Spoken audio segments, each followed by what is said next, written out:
right, so Sarvenaz, thank you so much for coming onto my podcast and sharing this experience with me. I've had the pleasure of doing a couple of online sessions with you.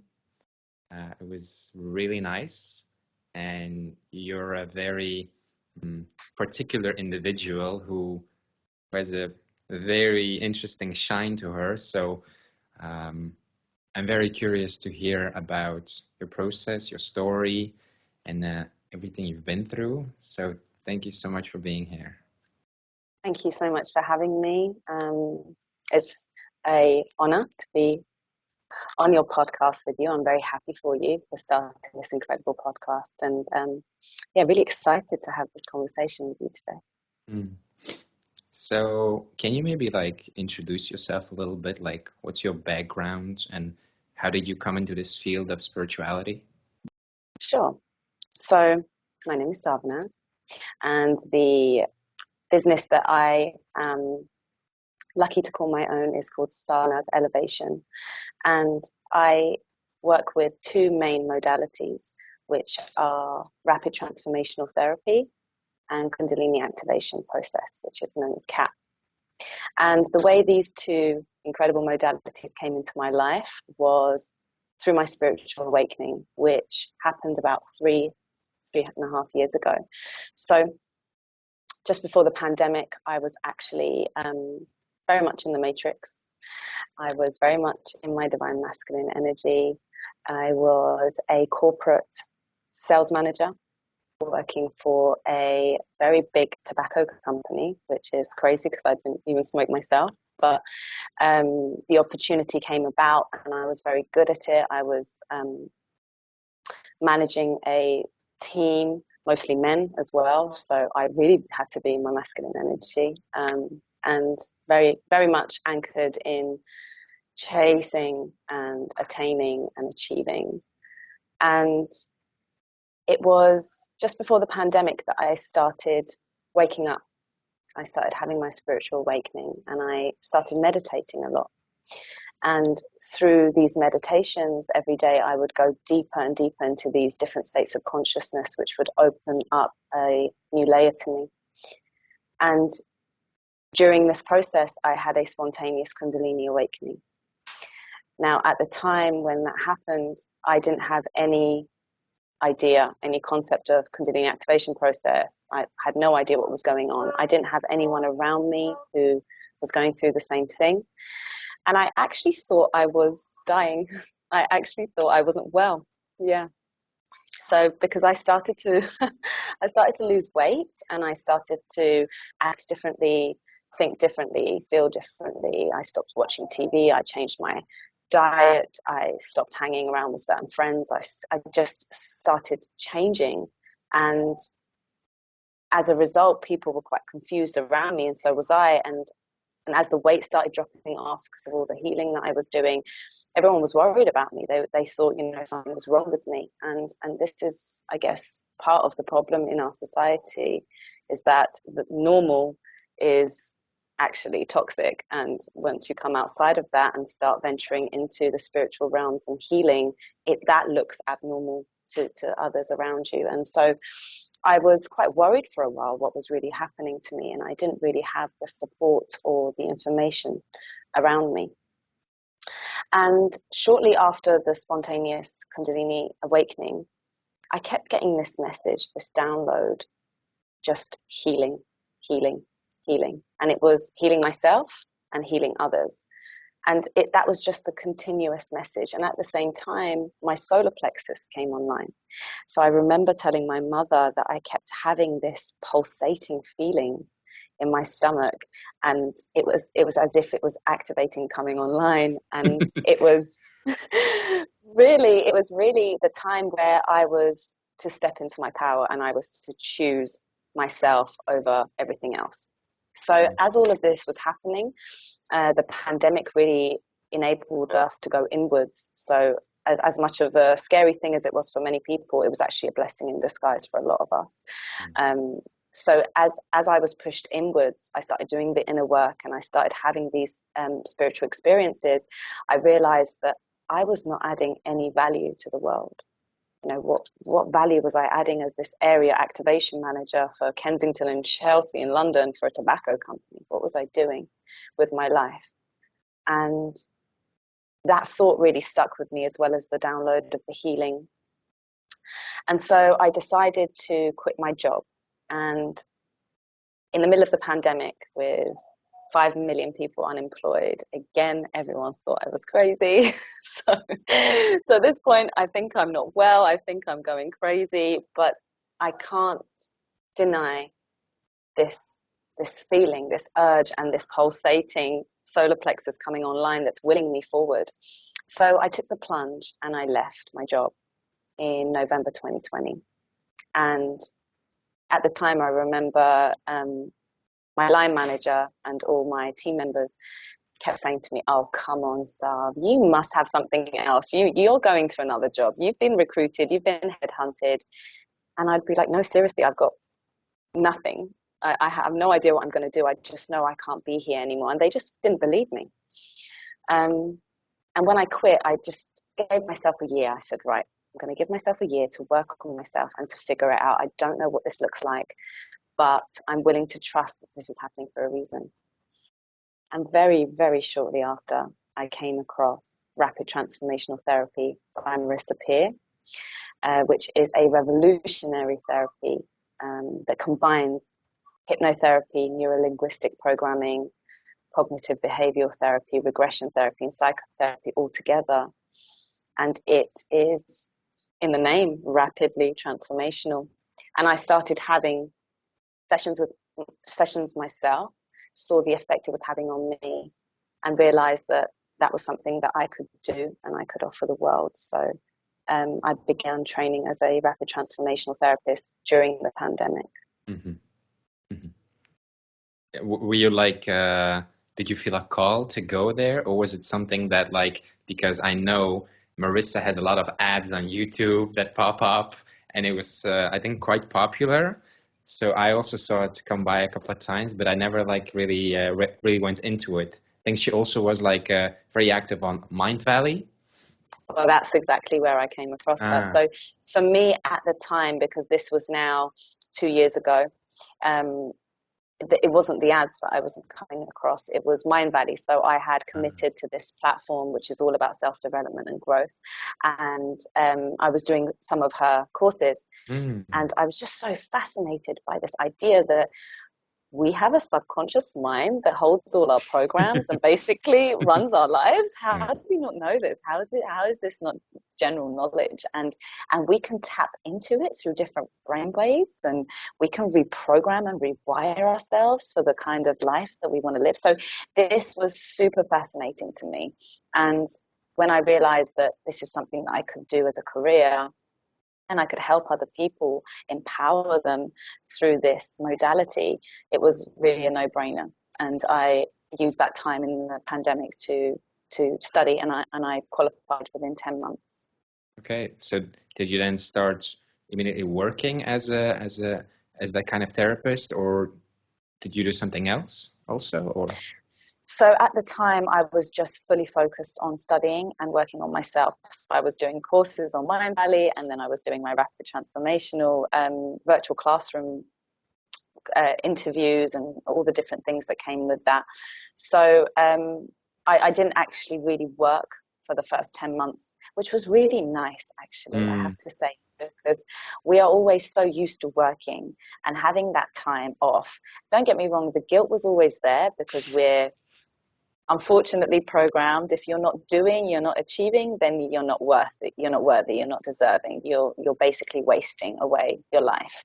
But actually, it was so nice to have that time just to invest in myself and not have to answer to anyone or have to do any structured work other than something that I had consciously chosen, like the rapid transformation therapy. So how did you then go into CAP? So I started practicing as a therapist, and I was seeing clients online and also in person. And I have a very close group of friends from my dancing. So I dance Zouk Lambada and West Coast Swing, which are partner dances. And I've been doing that since I was 16 internationally. I've competed, I've taught, I've done all sorts. So this is kind of like a passion of mine. And so I have a very good group of friends from that, which are lifelong friends. And one of my friends kept talking about this girl that was in our dance group who does this kundalini something, and she thought I'd be interested. And at the time I had no idea what kundalini was. I thought kundalini yoga, and I've never really been into yoga, so I dismissed it. Then another friend sent me the girl's ad saying, "Oh, Sarve, I think, this is the universe trying to poke me in all these different directions. Oh, Sarve, I think you'd be interested in this." And I saw this video of this girl kind of waving her fingers, and there's this woman being moved. Again, didn't really connect to it, didn't really understand it. So I didn't go. 3 weeks in a row, so many different people tried to get my attention regarding this modality. Until one day I went dancing, and this girl who is a CAP facilitator in that dance scene, her name is Maria, we got introduced to each other, and I said to her, "Look, can you explain what this thing is that you do? Because everyone's trying to tell me about it, but no one's really selling it, and I don't really understand it, but everyone seems to think I should go." And she started talking about it, and in the way she started explaining, I could feel my energy starting to rise. And as she kept going deeper and deeper into this description, all of a sudden my body jolted, and she went, "Whoa," and she was like, "Wow, you're activated." And I was like, "Yeah, apparently so." And so after that conversation, I realized, okay, this is the next step. And I went to one of her sessions, and the first session was really interesting, actually. I remember being super disappointed after because I was so excited, and I had this idea in my mind that, okay, my life's going to change. I'm going to go to this session, and my entire life's going to change. And I had such high expectations. And this is why whenever we hold sessions now, we're like, let go of all expectations, because you really don't know what you're going to get. And I remember going there, lying down, and all that happened was my body moved, jolted a few times, but it did that anyway in meditation, because I'd had the spontaneous awakening a few years before. So I was really confused. I was lying there, I was thinking, why is am I not having this profound experience? And but I didn't give up. And I remember I got home and I journaled about it, and I started talking about, I was disappointed, but I was like, please, universe, don't think I'm ungrateful. I'm not. But I thought this was going to be life-changing. And it's because on a soul level, my soul recognized, oh, here we go. We've met the blueprint of the Kundalini that's been waiting for us. And yet, but my human self couldn't comprehend it and catch up with that yet. So I found another facilitator, and I didn't give up, and I went to one of her sessions. And this was more of a semi-private, because with CAP, you have group sessions, but you can also do more private sessions. And there was only 4 of us. And I remember lying down this time, no expectations, and all of a sudden I started feeling this urge to scream, this primal urge to really scream. And the minute I did, I felt so much releasing from my body, and the tears were rolling down my eyes as I was screaming. And the screams, the kind of noises people make in CAP or any energy work, really is nothing like we've heard before, because we're always so used to being kind of constricted and holding ourselves and wearing these masks. So when you let go and you surrender, the roars that come out of you are just explosive. And after this massive release, I remember lying there, tears just streaming down my face, thinking, okay, I feel like this is something now. This is about to start. And I knew in that session that I had to become a facilitator. I knew that was part of my destiny. So shortly after that, after my 3rd session, I applied, because it was just calling me, and I couldn't go. I could not go. You know, you said you were looking for something life-changing in CAP. What were you looking for? What was it specifically?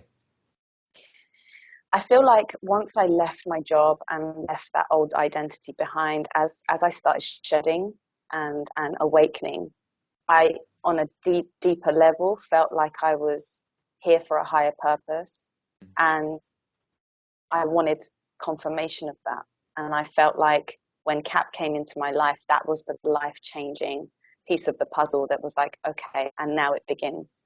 Because with what kundalini also does is, because it purifies you from the inside out, because it cleanses you and aligns you with your higher purpose, and it pulls and elevates your vibration to a higher frequency, you are then operating at a level which means your manifestations are rapidly coming into your reality, and you are aligning yourself with a higher timeline. So in my mind, I thought, if this works for me, my life is going to change. Mm. Mm. So it's not like once you became a therapist with the hypnosis that it was like full satisfaction. That's enough. I'm just gonna chill in this area here. No, and you know what? This is actually a conversation that I ended up having with my ex at the time, because he was very supportive, but once CAP came into the mix, he couldn't understand. He was like, you know, it's like a monkey, you know, kind of swinging from one branch to another, kind of pick a lane. And I remember feeling so hurt and thinking, but this isn't me. This is the universe bringing things into my path, and me responding to them.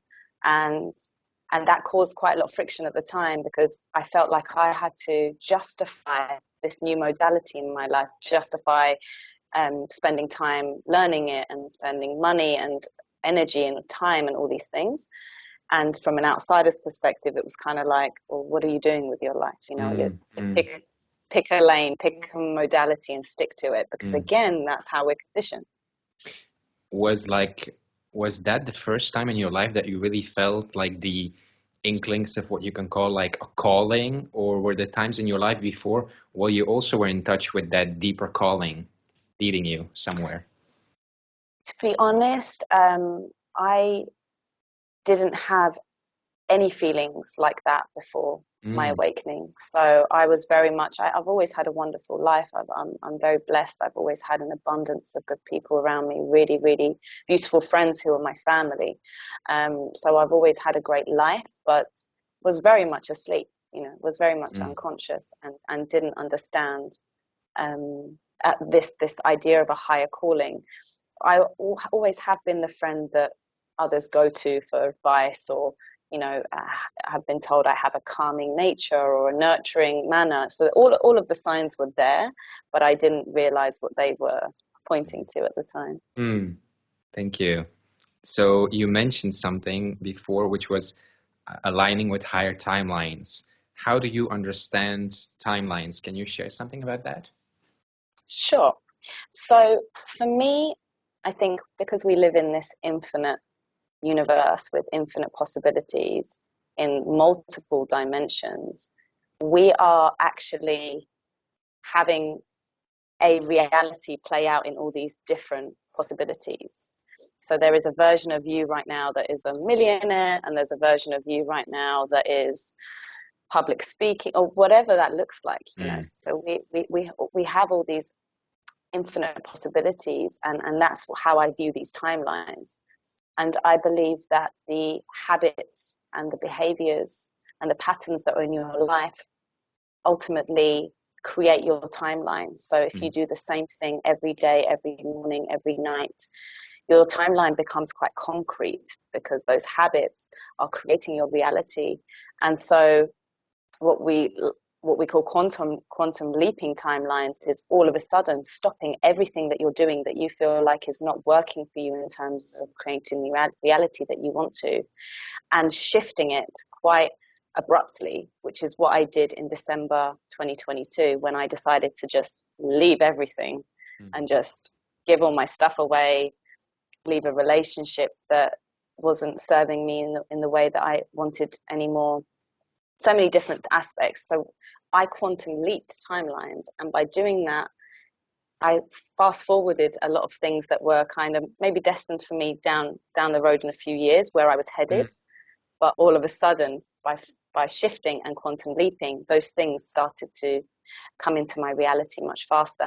And things like manifesting your soul tribe. So since that time, the people that I've met are soul tribe. You know, it's just that instant, I know you, you're my family. And the connections are so deep and so powerful. So it's amazing what you can do if you just kind of take a leap, and it's a leap of faith. It's kind of going, okay, I know what I need to do. It's scary, but it still excites me, and I'm just going to go for it.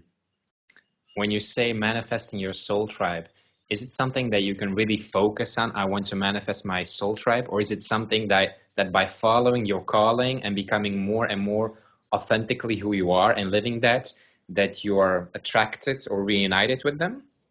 Exactly the latter. So it was never something that I wanted to manifest, because, like I said, I've always been quite lucky with all the friendships that I've had in my life. So friendships or soul tribe was not anything on my radar, but they found me and they found me. And each time it was that they or we found each other. So it was very much like you said, when you start aligning with your higher purpose and your authentic self, you start naturally attracting these souls that you have soul contracts with to come here to support each other and to reunite in this lifetime. And it's such a beautiful thing, because they empower you and they see you for who you are, minus the, you know, all the 3D stuff. They see into your soul, and they're able to empower you to be your authentic self. So, you know, that moment where you decided to quit the job and go into a different direction, do you think that there is such a thing as like predestination, or like that your soul has a certain plan for you in life, that you will have to go through certain lessons or certain experiences, and you will go into certain directions, and that you don't really have a choice about it? Or do you believe that there is a choice? So I believe we have free will. I believe that before we incarnate into this lifetime, our soul maps out the entire process, what they would like to learn from this lifetime, what they'd like to achieve, and what they're here for, what that looks like, the highest possible. But of course, when we incarnate, we go through the veil of forgetfulness, and we also are in these human avatars that have free will. So actually, a lot of people come here and do not follow a single step on the soul's blueprint, because they're just so, you know, they're just so completely consumed by this reality, this 3D dense reality. So to actually wake up and have a spiritual awakening is kind of remembering, wait a minute, who am I? Why did I come here? What is going on? And so I actually had the calling to travel and to do what I'm doing now 2 years before I quit my job. But I didn't listen, because I was scared, and it didn't make sense to me at the time. I couldn't understand how was I meant to travel, and my partner at the time didn't want to do that. So it, you know, made me think, okay, well, I shouldn't. And really what happened 2 years after was the whispers became a scream. So I actually had a panic attack, which led me to do what I did and leave. I feel like all of this was building up inside of me, and it got to a point where, because I don't suffer from panic attacks, I don't, you know, it's not something that's in my life. So I know that happened as a cry from my soul to say, enough is enough. You're 2 years behind schedule. You need to make a move now. And that's why the move was so abrupt and was so, you know, crazy to the outside world. But actually, it was something within me that was 2 years delayed. Yeah. Oh, thank you so much for sharing. So tell me about CAP. Like, what is CAP? What is its purpose? What can it bring people? So CAP stands for Kundalini Activation Process, and it's a sacred and unique energy transmission. that awakens the kundalini energy within each person. So we are all born with a divine masculine energy and a divine feminine energy, the yin and the yang, and people have seen this in the Taoism symbols, the black and white swirls kind of in this dance of life together. So the kundalini energy is actually the divine feminine, the yin energy, which is the black part of this yin and yang symbol. And what's happened over the years is, because we've been living in a very patriarchal society for about 2,000 years or more, the divine feminine has been repressed, not only within our world, but within us as well. So what we are doing here in CAP is reawakening, reactivating the divine feminine essence in each human being. And a lot of the time there is a misunderstanding where people think that, oh, I'm a man, so I don't have a divine feminine energy within me. But you have 2 eyes, 2 hands, 2 legs, 2 ears. You do have that duality of feminine and masculine energies within you. And actually, it's the merging and the uniting and the marriage of these 2 energies within you, the balancing and harmony of these energies, that creates an enlightened, awakened, successful human being. But we have not been taught that. We have no knowledge about that. So what we're doing with CAP initially is awakening this life force, and it's your God-given energy. It's your life force energy that lives in the base of your spine. And a lot of the time when you hear kundalini, people think of snakes and serpents, because this is a visually correct way to talk about kundalini. So if you imagine a serpent coiled at the base of the spine, dormant and asleep, when it becomes activated, it starts to flow up the chakras, and its aim is to get up to your crown. And you can call it enlightenment or whatever it is, but ultimately it's there to purify you, cleanse you, align you, balance you, and come into harmony with the masculine, and bring so many different aspects to your life that are missing, like being able to receive, just being, not doing, just knowing how to just be, being connected with nature, having compassion, healing, being in touch with your emotions. There's so many incredible, necessary traits of the feminine that we are all missing, that once it's activated in your life, it starts to transform your life from the inside out, and it starts to heal you, which, I mean, let's face it, we are all still in this process of healing. So that's the kundalini part, but this unique energy transmission CAP also gives you non-dual states of consciousness. So you're activating this kundalini energy within you, which starts to do its thing. And this energy is so intelligent, it doesn't need you to guide it or tell it what to do. So that's kind of taking care of your healing and connecting you back to your essence. Then what we're doing is we're expanding your consciousness with non-dual states of consciousness. So the energy transmission also gives you this transmission of oneness. This is our true essence. This is where we're from. This is the fact that you and I are both from the same ocean of love. We are just unique sparks of creation, and this is how we've manifested in this lifetime. But ultimately, we are one, and we are connected. And non-duality, non-dual means not 2, but 1. So just that connection to everything. And yet it's everything and it's nothing. So it's this beautiful place of serenity and peace that you can access through your subconscious mind, through different states of consciousness, as well as activating the kundalini energy.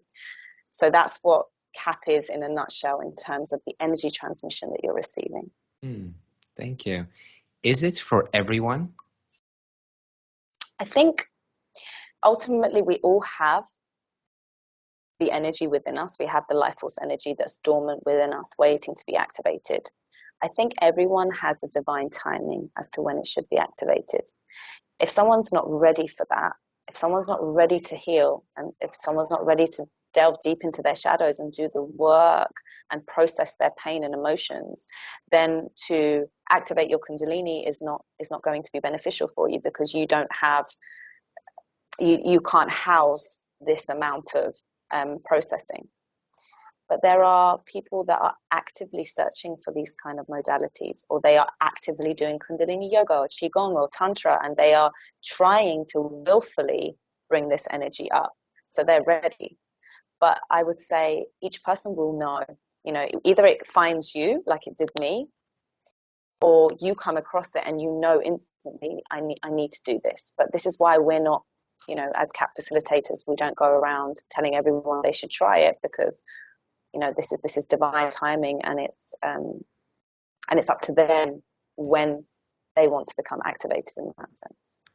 Do you think it has any like benefit if people who come into energy work are already like doing like subconsciousness work or mindfulness work, or like just working with themselves or with their body or mind? Do you think it has any like extra benefit before doing all that, before going into it? So I always I have a mixed emotions about this one, because it's a yes and no, really.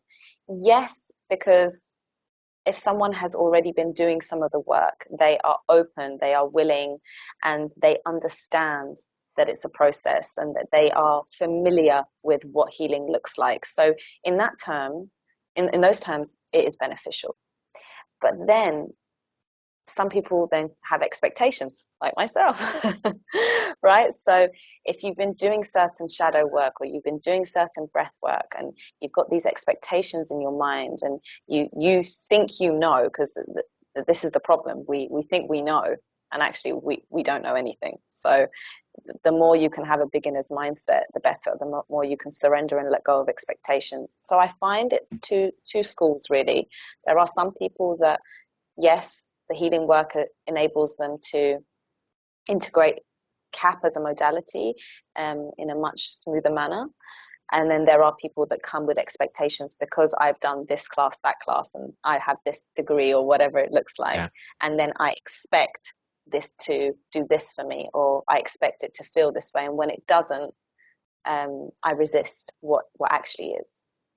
Are there like any people who should definitely not do this kind of work? People who have like certain diagnoses or something like that? So in the guidelines, we're told not to work with people that have epilepsy, for example, or any psychotic disorders. And really anyone that is mentally, you know, depression, anxiety is fine. That actually is relieves it. It's a really beautiful way to relieve the anxiety and depression. But ultimately, epilepsy or any form of psychotic disorders, we stay away from. So if there are people who have like psychotic disorders, what would you recommend people with that to work with? I think ultimately, if they are ready to awaken this energy within them, you know, I had a spontaneous awakening that not everyone has, but I think it's possible by God's grace. So if it's your time and you feel like you need something, but obviously you can't do a CAP session because of the disorder, meditation for me is the answer. And it was the answer before, and it still is the answer today. If I don't meditate, it feels like I haven't brushed my teeth to go outside. You know, that it's that spiritual hygiene. And I think anyone that is looking to start healing, or looking to activate this energy within them, but doesn't want to go to a class or be activated by a facilitator, remember that this is your God-given energy that's inside of you. So maybe if you want to just channel into it through meditation, try and connect with it, try and engage with it, see what it's trying to tell you. And there's nothing, you know, there's nothing dangerous about that, about going inwards, connecting with yourself and your own energy. Do you believe in God? Oh, yes. Tell me about your relationship with God. So I think the word God throws a lot of people off because of the stigma that's attached to it, you know, over the years, and religion and all that stuff. So we'll just put that aside. But I'm originally Iranian, and in the Persian language, God is Khoda, and Khoda is the essence of God for me. So when I say Khoda, I feel differently to when I say God, because, you know, the word God has been tarnished. But my relationship with Khoda has been a roller coaster, learning to trust an invisible source that you can't see, but that you know is in everything and within you, has been such a turbulent, emotional roller coaster. But ultimately, Khoda just opens my heart and makes me feel so much love and joy and gratitude when I tune in, when I feel connected. And in the times when I don't feel connected, it's actually even more important to have that trust and have that faith. So I think my relationship with God is everything, really. It's the reason why I'm here. It's the reason why I left my job. It's the reason why I left my country. It's because I have chosen to believe that God has a higher purpose for me and that I'm here to serve God and help in this ascension process and this awakening. Thank you. So do you pray? Yes. How do you pray? Every day. So in the mornings, I pray to have my energy protected. That's the first thing I do, because I realized as an empath, as someone that's working with these healing modalities, I am naturally quite open as well, very compassionate, and I can take on a lot of people's stuff without even realizing I'm doing it. And especially people close to me or even people that I don't know. So I learned very quickly to start praying first thing in the morning to protect my energy. So I will pray to the archangels that are to do with protection and just imagine this kind of massive aura, golden aura of light surrounding me as I go about my day. And then the prayers kind of continue throughout the day. If it's a thank you prayer, I try and express gratitude on a daily basis for all the things that I've been blessed with and gifted with. And then if there's something I'm working on, it's very much like, okay, I give this to you now. I kind of don't want to have to deal with this anymore. I'm giving this to you. I'm surrendering this to you. So that could also be a prayer with that kind of prayer. I find surrendering things to divine order always goes so much better than if I try and put my own spin on it. So for protection, for gratitude, for surrendering things, also for guidance, for advice. I mean, yeah, it's a constant dialogue, communication, really. So you said you pray to archangels. Why not God? Why archangels? So I pray to God as well, but for example, protection in the mornings. So I speak to Archangel Michael because he is the angel of protection, and I ask him to protect me for the day. I've also had soul readings before that have confirmed that I have an affinity with Archangel Michael, so I just feel quite connected to him. But no, that's just, the angels, the guardian angels, it's all at the end of the day God, but it's just different manifestations of him, which makes it quite playful and fun. So the way that you're praying now, like, did you always pray like this, or did it start at a certain point?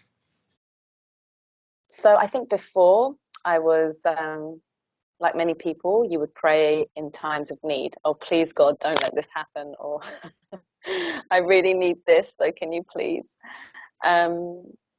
Whereas now, since my spiritual awakening and since working with energy and understanding a little bit more about myself and the world that we live in, I understand that it's more than that. It's praying to express gratitude, and actually that feels so good. When your heart opens and you are in a state of gratitude, it's such a high vibration that nothing else in that moment matters. And so the way I've changed, the way it's changed is that I think going from just kind of, I need this, or please don't let this happen, to thank you. Just thank you, thank you, full stop. And that opens up different portals. I find that takes me deeper into different states of consciousness. And the key is gratitude. Do you pray before the sessions? I do. I pray before every session. And when I work with someone individually as well, I again say, allow me to be a channel. I surrender myself for the next however many hours it is. Let's say it's an RTT session. I surrender myself to be used as a vessel, as an instrument to help this person heal or find peace or let go or release, whatever it is. And I always find that the sessions go better than I expect because of that, because you just carve that little bit of time out. Even today, just doing this podcast with you before, you know, you could just incorporate it in something. You don't even have to sit down and go on your knees and put your, you know, palms together. You can just, even as you're brushing your teeth or combing your hair or getting ready, just having that dialogue and saying, what I like to say is, please show me the highest possible outcome of this session, of this meeting, whatever it is, please show me the highest possible outcome. Do you find that you've always had an ability, like through your body, to surrender, or is it something that you had to unlock? I had to unlock, and CAP has been the catalyst for that, because you can feel yourself when you're in resistance and when you are in flow. And for me, flow is surrender, right? So when something happens and you resist that thing because you think it should have happened in a different way, or you don't agree, or it's triggered you, you are in resistance. And you can feel it in your body. You can feel it in your emotions and your thoughts, right? So that's the way I used to operate. That's the way I used to function and live. And through CAP, when you go to a CAP class, you literally lie down on the mat, close your eyes, and you're just told to surrender. That is the only advice you're given. It sounds very easy, but it's not, because again, we don't know. We're not told, we're not shown, we're programmed against that. So that really taught me how to surrender and let go. And it was so comforting to know that there is this intelligent life force energy inside my body that knows exactly what I need in any given time. And the minute I decide to carve out that 1 hour to lie there and allow it to ripple through me and course through me and do what it needs to do, it will do its utmost to give me what I need. And why wouldn't you want to surrender to that? Because whenever you think you're in control and you're trying to force something to your will and it's not going to plan, it feels icky within your body. It feels like the resistance feels very tight. But then when you surrender, you just kind of feel expansive and you flow. And it's an art. I think learning how to surrender is an art for sure. Thank you. How many CAP sessions have you done yourself? Oh, I have no idea. Many. So I try and receive as much as possible in person. But if I'm not near a facilitator, I receive online, and I try and receive at least 2 to 3 times a month, and if not 100% once a month. I mean, I don't think I even go a month more than receiving, because it's just not possible. It's not even what I want, it's the energy calls you. And we always get this question when people come to our CAP sessions. They always ask, so how often should I come? And we say, you'll know, because the energy you'll feel like, I need CAP, I need to go get CAP. So it's not a one size fits all. I can't say come once a week or come once a month, or, you know, activate yourself every day. It's a case of the energy will tell you how much work it has to do. Is the amount of time you carve out to allow it to do its work. So when people come to you, what are like the stages that people go through? Is there like a learning curve through it, or certain stages that they have to go through? In terms of CAP? Yeah. So when people first come to CAP, it's obviously a very new experience, so they don't know what to expect. We don't really do a lot of explanations in CAP, because the less you know, the better, because we don't know. we're trying to comprehend it with our logical minds. Mm-hmm. So when people have a lot of questions and they want to understand, what is the process? Well, the process looks different for everyone. Just like we've all got a unique fingerprint. When you receive CAP and you are in your process of healing, that's going to look different to everyone else. So it's quite a difficult thing to say, this is how it works, because for each person it's different. Realistically, it's having trust, having no expectations, and surrendering.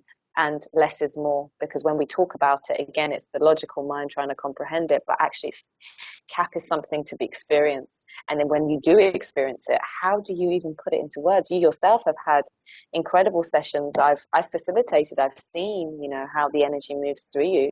And how can you really try and explain that to someone? You can't. You just... You become one with the experience, and it flows through you, and in that moment it's manifesting through you, which is so beautiful. It's like a work of art, really, and it's something to experience as opposed to talk about. So are there people that don't feel anything, or that need a lot of sessions before they start to feel the effects of the session? Yes, there is. So it doesn't mean that they're not receiving the transmission or it hasn't worked for them. We are multidimensional beings with different bodies. We've got this physical body that we can see, but we've got an energetic body, an emotional body, a mental body. We've got all these different layers to us. And when you come to CAP, we are not just, when the activation takes place and the energy, life force energy, awakens, it doesn't just start healing and purifying your physical body. It's working on all these outer layers as well. So a lot of the time it's kind of cleaning house outside before it goes physically in. So that may take time. If someone has a lot of blockages or stagnant energy in their energetic body or their emotional body, that's going to take time to clear before they feel something in the physical. Again, this is the problem between 5 sensory human beings and multi-sensory human beings.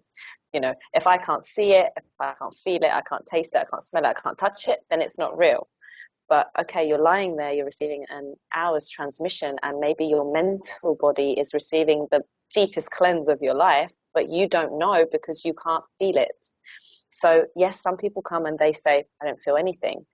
But then it's the aftermath and the way their life changes. And the things that they report, they come back and say, I got promoted, or I got offered this job, or I just got asked out by this person. And because their vibrations changed, you can see the results in different aspects of their life. They may not necessarily feel anything on that mat for a while. I've had clients that just physically don't feel anything or don't move, but they're having the most beautiful internal experiences, or they have such profound changes happen in their lives that they know are linked to CAP. So I have a question. I don't know, maybe it's wrong, but would it be fair to say that in the beginning there's like you say, cleaning house, and then after that there's like the coming online of maybe talents or gifts, and then maybe there's like generational cleaning or integration, and then maybe the life purpose comes in, and then maybe different areas start to fill in? Yeah, I mean, all of that. Exactly. This is the beauty of CAP. That can happen to someone in a space of a year or in a space of 6 years. It depends. That's why it's called kundalini activation process. So like I said before, there is no one size fits all, but all the things that you mentioned are definitely things that happen during a kundalini awakening. And it's beautiful because it looks different for each person. But for sure, those things are a part of the journey. It just varies for different people. Some of them may get it all at once. Some of them may get it trickled over a few years. But it's always what you need, not what you want. So we always say that with CAP. That's why there's no expectations. That energy is intelligent enough to know what you can handle and what you need. So sometimes you may think, oh no, but I want to move country. Why hasn't it happened for me? Because you're not ready yet. That timeline hasn't aligned yet. It doesn't mean it won't, but it just looks different for everyone. Do you think that combining the CAP session with like certain breath work or meditative practices before the session might enhance or support the session? So as guidelines for CAP, we don't actually mix the modalities together because CAP is such a unique sacred transmission. It's like if you imagine like a matrix web of CAP, and it stays that way because we uphold these standards and we don't mix it with any other modality. Having said that, when I ran my retreat in May, we would do things like meditation an hour before CAP to, like you said, kind of get you in that space. And I think that's different. I mean, it's not during CAP. You're not, getting them to lie down, capping them, and then getting them to go into a meditation. That'd be completely different. But I think for sure, kind of calming the body, calming the mind, getting yourself in a state of peace, and then entering a CAP session will naturally be more beneficial for some. So what's your opinion on like manifestation and having like asking yourself what do I really want and then having these ideas and trying to manifest that versus really going into yourself, really going deep like into the heart space, or doing like these processes where all the debris and all the garbage is being cleaned out and the real important stuff becomes really apparent to you, like, oh, this is what's really important to me, and then you're like, okay, this is what I really want, and so you want more or less to manifest that, or you start to attract it almost automatically. It's a great question. I think if people are trying to manifest from a place of survival and fear, then it will show. So I think it's really important to do the work first, so you can, like you said, get rid of the garbage. So that stuff isn't what's influencing you, what you're trying to manifest. Because one thing that I've recently been working on is asking myself the question of, is this coming from a place of expansiveness and love, or is this coming from a place of fear and survival? So, for example, if someone wants to manifest a lot of money, why do you want to manifest that money? Are you scared about the future? Do you feel like you don't have enough and you don't feel secure? Is that coming from a place of fear and survival? Or do you want to manifest a lot of money because I want to run global retreats around the world and I want to heal as many people as possible and I want to bring community together and I want, where is that coming from? So that recently has been really telling for me. When I want to try and manifest something, I'm like, wait a minute, who is trying to manifest this? Is this my ego trying to manifest it, or is it my soul? And that's really the two. So the ego is coming from a survival and a fear perspective, and the soul is coming from an expansive love perspective. So when somebody is engaged in participating in these sessions, is there like an optimal way to integrate and not optimal way to integrate? So not really, actually. Again, it looks different for everyone. So at the end of a session, we always say, okay, so now the energy is activated within you and it's going to carry on working because it's a process. So really tune into your intuition and see what you feel called to do. Some people feel really energized after a session and they want to go out in nature, they want to go for a walk, they want to dance, they want to see their friends. Some people feel really drained because they've just released a lot and they want to go inwards and they want to go to sleep and rest and maybe drink lots of water and nourish themselves through certain foods. Ultimately, because of this intelligence that our body has, it knows what it needs. And again, it's not one size fits all. We do, however, say, once you've had a session, stay away from coffee, stay away from alcohol, don't do drugs, stay away from animal products, don't eat meat and dairy, because these things lower your vibration and they dim that activation. So if you want to keep that going for as long as possible, you keep a clean vessel. And Venom Wong, who is the founder of CAP, has actually been on a raw diet for, I think, about 17 years. So he really keeps a clean vessel. And when we did the training ourselves, we were also keeping clean vessels to be able to hold this energy. and encode it in our systems. So it looks different for everyone, but your intuition will guide you and say, you know, I want to integrate by resting, or I want to integrate by journaling or meditating, or I want more CAP. And that's how I'm going to integrate it. Mm. So you don't eat meat? So I have been plant-based for maybe 4 years now. In that period of time, I have eaten fish and eggs, and there's been a few times where I have eaten meat again.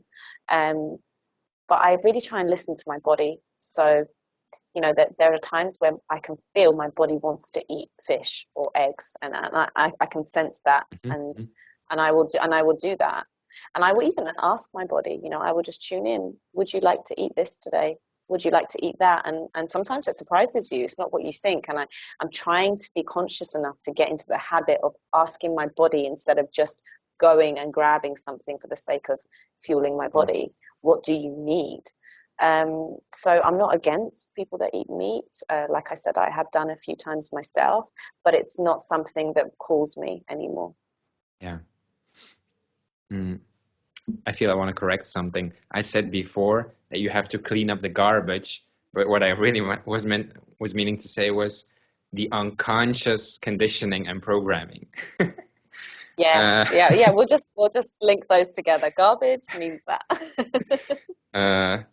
So why would you become a facilitator?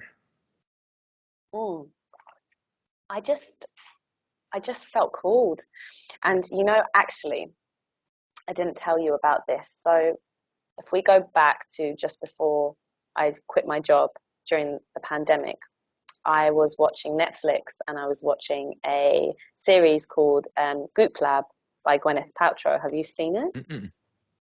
Right. So you should watch it. It's very good. So she takes her team on all these different adventures and exposes them to all these different modalities. And so one of the episodes, they in Jamaica doing magic mushrooms, but doing it with a facilitator that is kind of helping them through helping them release trauma.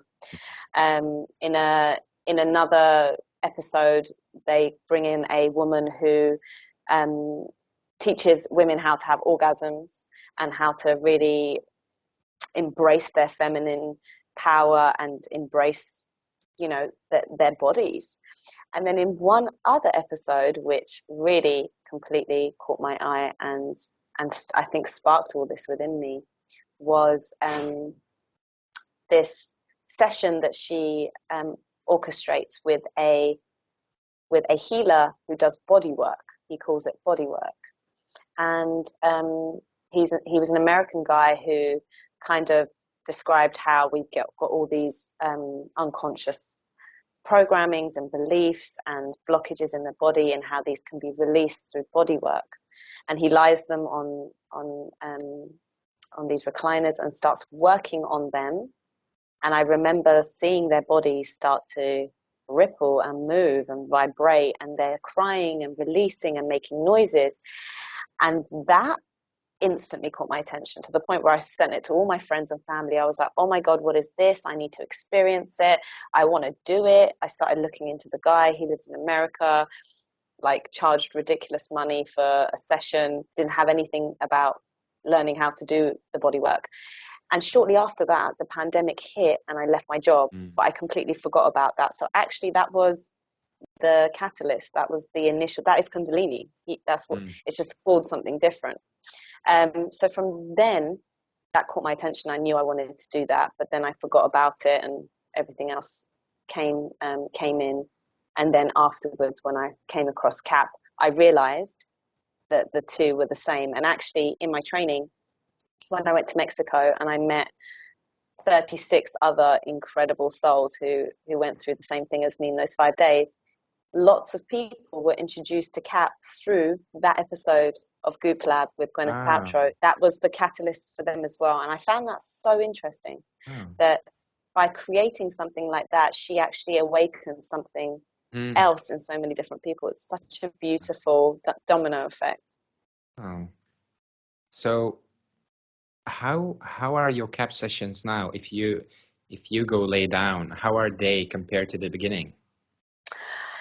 So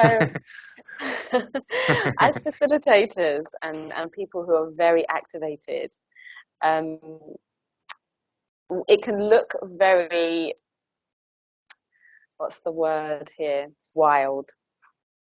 So when I'm activated now, for someone that's not used to seeing something like that, it can look a little wild, because it's very activated. So I have absolutely no control.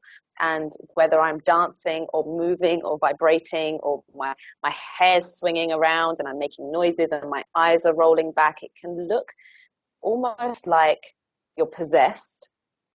And you're possessed by your life force energy. It's a beautiful thing. So at the beginning, I may have laid down and got, a few jolts here and there, and I may have had a release through crying or laughing or screaming. Now it's very animated. It's very wild, and there's a lot going on. And I can imagine from an outsider's point of view, it's quite overwhelming and intense. Sometimes when I go to other facilitators' classes, if you're a facilitator, you're going to be the demo. It's just a done deal. And a few weeks ago, actually, in London, I went to one of my good friend's sessions, and another facilitator was there as well. So she did the demo on both of us. And it was so wild that I broke my necklace. necklace just broke because the energy was so intense, because I had another facilitator next to me who was really popping off herself.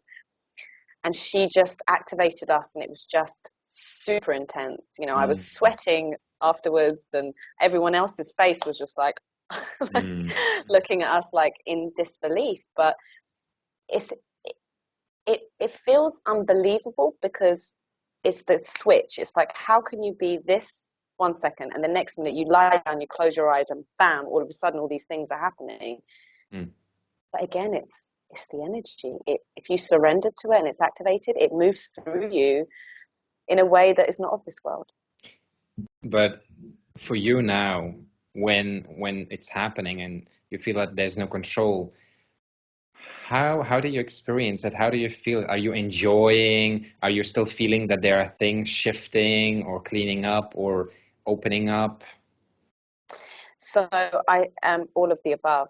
So it feels pure bliss. It's the only way I can explain it is ecstasy. It's like unplugging from this world and plugging into source, and just feeling these waves of ecstasy and bliss course through you that make you move and make noises in ways that you need to. Still to this day, there are sessions that I have where I cry, I laugh, I scream, I growl, and I know I'm releasing. I feel so much tingling in my energetic body. So it's not a case of, oh, now you're a CAP facilitator, all your healing is done, and you're a goddess and that's it. No, you're still healing. You're, like you said, you may even be healing your generational trauma. You're healing for your bloodline and your ancestors, because a lot of us here now in this time are here to do that. We've incarnated to do that. We've taken that extra load as well. So it feels blissful, but it's still healing at the same time. At a certain point, is it also possible that when you're a participant, that you're also, when you're in a group setting and you're in the session together, that you are almost helping others to do heal in their own process? So a lot of the time we actually have in group sessions, a lot of people come that that feel like they can't scream, they can't release, they don't want to cry, because they're still not in a surrender state, and they're a little bit conscious. So what we actually have found in the sharing circles at the end of the CAP sessions is that a lot of people explained that, I really wanted to scream in this moment when this song came on, but I felt like I couldn't. But then the person next to me started screaming, and I felt like they were also screaming for me. And that's the beauty of these group sessions, because someone will be releasing for someone else, or someone will feel reassured and comforted by someone else crying because they couldn't cry in that moment. And who knows, as empaths, we do it, we clear for other people. So, you know, the amount of times that I've been emotional and I'm okay, but I know I'm releasing someone else's stuff. So for sure, I think it's possible that these things happen in group settings. What about people who get like triggered or annoyed or frightened by other people making noises or being too wild? So with those people, we say, if that's the way you feel, then maybe CAP isn't right for you in this time. Because actually, when you come to CAP and you're in a surrender state, yes, all of this is happening around you. And logically, it sounds intense because you're thinking, wait a minute, you're lying there, loud music is playing, someone's going around touching different parts of your body, there's people screaming, shouting, releasing. It sounds a bit much. But when you are in the process and you're in your own process, it's like that's just background noise. You really don't, it really doesn't bother you. I mean, I've been in so many group sessions now, and you know, we speak to so many people. It's, if anything, like I said, a lot of people say it's reassuring or comforting, but if anyone is getting triggered or getting scared, then CAP is definitely not the right thing, modality for them in this period of in their lives. How many sessions does it more or less take for people to get activated? Again, varies. Some people come on the first session, they're activated and they've never done anything like that before. Some people can have 10 sessions and maybe on the 11th they start. You know, when we say activated, the issue here is with CAP is the physical movement, the way it moves and ripples through the body is just one expression of CAP, right? So a lot of people think, oh, if I'm not moving, it means I'm not activated, it's not working. But actually, that's not the case at all. So I think it varies person to person, and it just depends on when is that divine timing for them. But it's not necessarily a case of are they moving or does it look like it does for this person.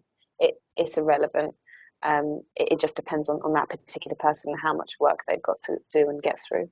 So let's say you've done a retreat a couple of months ago, and of all the participants, when you're working with the people, are you also like consciously aware that people are going through something by seeing them move or seeing their eyes flutter up and down or seeing them going through emotions? Or are there also people who just lay still and don't seem to experience anything?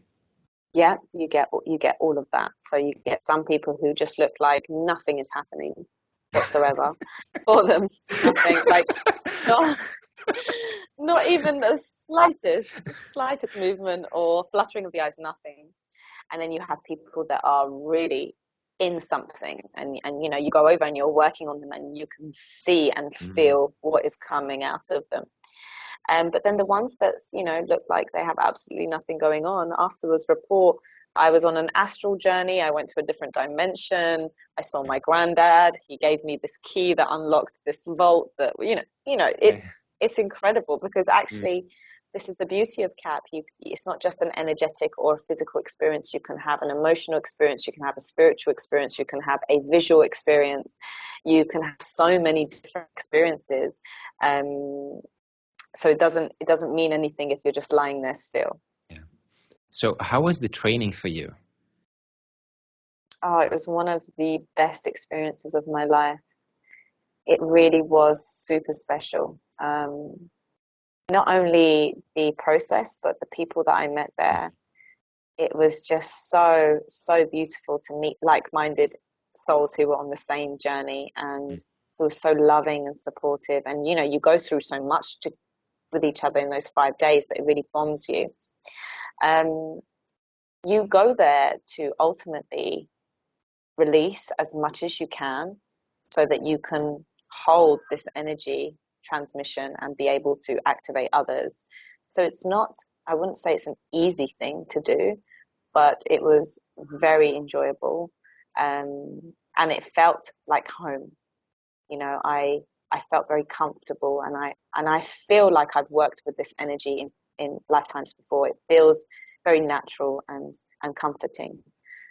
So it's definitely a highlight of my life so far. What was like the most memorable thing about the training? The most memorable thing is probably the last day where we all facilitate a group that come there to receive from us. So, you go through 5 days of intensive training. And then on the final day, it's an open class, and it's in Mexico. So it's in Tulum, and you kind of just open it up to anyone who wants to come. So there was 37 of us in total. And I think we had maybe 50, 60 people come. And that was intense because the energy is so high, because we're all just recently activated, and all the trainers and Venon and his wife and everyone who is coming from that lineage is there, so their energy intensifies it. And that session was just electric. And I remember really bonding with this one woman, because when you are facilitating, you just know who needs you in that moment, so you're just called to different people. And I was just called to this woman at that particular moment, and I just felt the need to hold her hand as I was working on her heart. And then she all of a sudden had this massive release. And as she was holding my hand, she kind of opened her eyes to see who it was. And afterwards, she came up to me and she was so grateful. And we had such a beautiful hug and an embrace. And it just, in those moments, it's so delicious to be human and be doing this work, because when you see the comfort and the peace that you can bring someone, the healing that you can ignite in someone, and you don't know them, you've just met, but they are so vulnerable, and they're giving you so much of their trust, and you feel honored, and it makes it so worthwhile. What was for you the most challenging moment during the training? So for me, we did a non-dual exercise, and I couldn't connect. And what was really interesting was we were so excited to experience this, because level 1 is kundalini activation process. Level 2 of CAP is non-dual states of consciousness. And before we did the exercise, we were told that we would be doing a meditation, and within that meditation, we would be accessing this state of consciousness. Again, it's expectation for me. So I was like, meditation? I do that every day. It's going to be easy. It's going to be a breeze for me. I'm going to have such an amazing experience. And as we laid down and everyone went through their process, I was one of the only people in the class that didn't have an experience. And I was gutted. I was so upset, because I couldn't understand, because people were coming out of it saying I had an ego death. I saw myself as a witch back in whatever century, being burnt at the stake. I was with God. I was with the angels. I was in heaven. I was in this dimension. So many incredible stories. And I was just there, just nothing. And in hindsight, I understand, because I wasn't ready for it, or that there is always a divine reason. But I remember being upset with God. I was like, I can't believe you would forsake me. I can't believe you didn't let me in. But obviously I wasn't ready. We had a lot of people in that class that were really struggling to come back, because they'd just been somewhere that was, unreal, indescribable. And then they all of a sudden come back to being human, and it's really, really difficult to swallow. It's really hard to digest. So it's quite an intense emotional experience and spiritual experience. Maybe I wasn't ready for it. And now in hindsight, I can appreciate that. But at the time, it was super challenging to get over that, because then you start thinking, why not me? Yeah. But there's always a divine reason. What is your inner experience like when you're facilitating? It's like nothing else. It's just pure bliss again on the other side, because this energy is running through us as a vessel and then being transmitted. So we are getting capped at the same time. Obviously not the same way as if we were lying down fully surrendered, but you're also in a surrendered state, because you don't know what that person needs, where you need to work on. So you are surrendered, and you're allowing the energy to move through you and move you in a way that's going to facilitate that person's energy and that person's transmission. So I feel surrendered. I feel peaceful, I feel happy, and it's a lot of fun as well. It's you know, it's and also what's really important is being detached, learning to be detached. Because I've had friends, family members, partners come to sessions, and in that moment when they're going through something, you have to be detached. So you're doing your work, but you can't zone into it and feel like, oh, poor them, or you have to be detached as a facilitator. So being completely connected but detached. Would it be fair to say that during the training there's almost like an initiation where in another dimension that we don't really see, that there's almost like light coming in you that allows you to be this transmission vehicle? I'd like to think so. I'd like to think that it's that multisensory dimension that we're not aware of with our five senses. Something is happening for sure. Something is being opened within you to be able to hold this energy, because still to this day it's a miracle.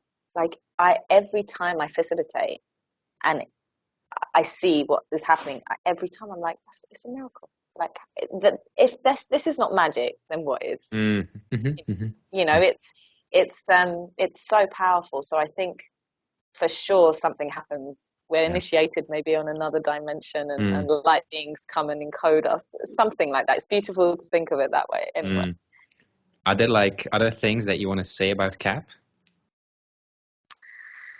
I think if anyone is drawn to it, if anyone's been thinking about it, then maybe it is your time to experience it. And the beauty of this modality is that, okay, if you're in a country where you don't have a facilitator near you, you can receive online.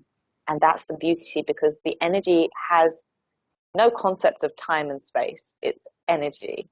And you're still going to receive that transmission through your phone, through your laptop.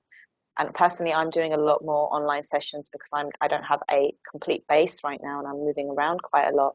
And personally, myself, I receive online sessions. So if anyone is called to it but doesn't want to go to a group session, is feeling uncomfortable, can't find a facilitator, try an online session. It's affordable. It's in the comfort of your own home.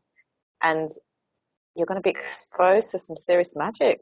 It's really, it depends on if they're ready or not. But if they've been looking into it, then maybe it's the time for them. Are there like other modalities that you have worked with and you can recommend? So I'm also a Reiki practitioner, and so that's recent actually, and that comes from a influence of a friend who's a Reiki master, who has always told me that you have healing hands and you're meant to work with different healing modalities. So I became a practitioner, and I've had quite a few sessions, and they've been really interesting as well. It's a completely different transmission to CAP, but it's so beautiful and it's very healing. So Reiki, personally, I've enjoyed myself, and I like to give too. And the other one is the quantum healing hypnosis by Dolores Cannon. So I've had one of those, and that was super interesting because it really made me understand where I came from, why I came here. The past regression, past life regression, is super powerful. So yeah, I would recommend that if people are into, if you're into her work, if you read her books, The 3 Waves of Volunteers, which changed my life, I would recommend having past life regression to try and understand, where is your soul from? Why are you here? Would you mind sharing something about your session? I had a session also, by the way. I'm curious. Yeah. Sure. So the session was very interesting because I found out that I've never incarnated on Earth before. So this is my first time. Yeah. And the process, when she takes you back, you can go back to wherever. And I ended up going back to being a ray of light in space looking down at Earth. And in that moment, I was quite sad. I didn't want to come, apparently. I Mm. didn't really want to come. I knew I had to. I wasn't being forced. I knew I needed to volunteer. It was something that I had to be here for, but I wasn't greatly happy about it. And it was my first time. I think I was apprehensive. So there's in the recording that I listen back to sometimes, there's a Mm-hmm. lot of tears, a lot of crying, but a lot of, and I was getting, I hadn't come across Cap at this point, but I was getting body jolts. So in the recording, I'm crying, and you can see my body jolting in the times where I'm speaking so much truth. So it's really resonating. And you know, she asks me, so why did you come here? Like, why are you here? And I said to help in the ascension process, to help in the healing of humanity, and to spread that love, spread that light, and be a ray of positivity. So it was super comforting and lovely, but I was definitely taken back by the information that I received. And you know, your logical mind comes in and like, oh yeah, right, as if that's real and all this stuff. But Yeah. you can't fake the emotions and the body jolts and the, you know, that. And I know that's my body's way of saying, look, I know your logical mind isn't gonna be able to accept this, but you cannot deny this emotional response that's Mm-hmm. happening. So it was yeah, it was a very powerful experience, and started bringing me online, kind of making me understand, okay, I'm here for a bigger purpose, and I need to just put all the stupid little things aside and focus on that mission. Did you have like a lot of questions that you wrote down before? Um, I Yeah, I think I did. I think it was all around my purpose. At that time, I'd just left my job, and maybe I was 6 months into all of it. So I was still in that process of, you know, okay, I'm going to become a therapist, but what does this look like for me? And yeah, so there was a lot of questions around my purpose and why I came here, Yeah. and it just not about my family as well. I'd never incarnated with my family before. Chose this family to help with the Mm. generational, you know, so there was loads of like golden nuggets Yeah. there that Yeah. then enabled me to Mm. be who I am now. Thank you so much. Are you planning to do all the trainings of Reiki also to master? I would like to, yes. I'm in no rush because I enjoy working with CAP and RTT right now. And if the opportunity presents itself, then definitely yes. Because I do enjoy working with Reiki. It's a beautiful, such a peaceful energy. But it's not pressing at the moment. It's not Yeah. something that is on the horizon yet. So hypnotherapy, in what way do you apply it? So for hypnotherapy, it's all about accessing the subconscious mind. And the only way we can access the subconscious mind is through changing the brain waves. So right now, you and I are communicating, and we're in a beta brainwave. You know, it's all about problem solving, communicating, just day-to-day activity.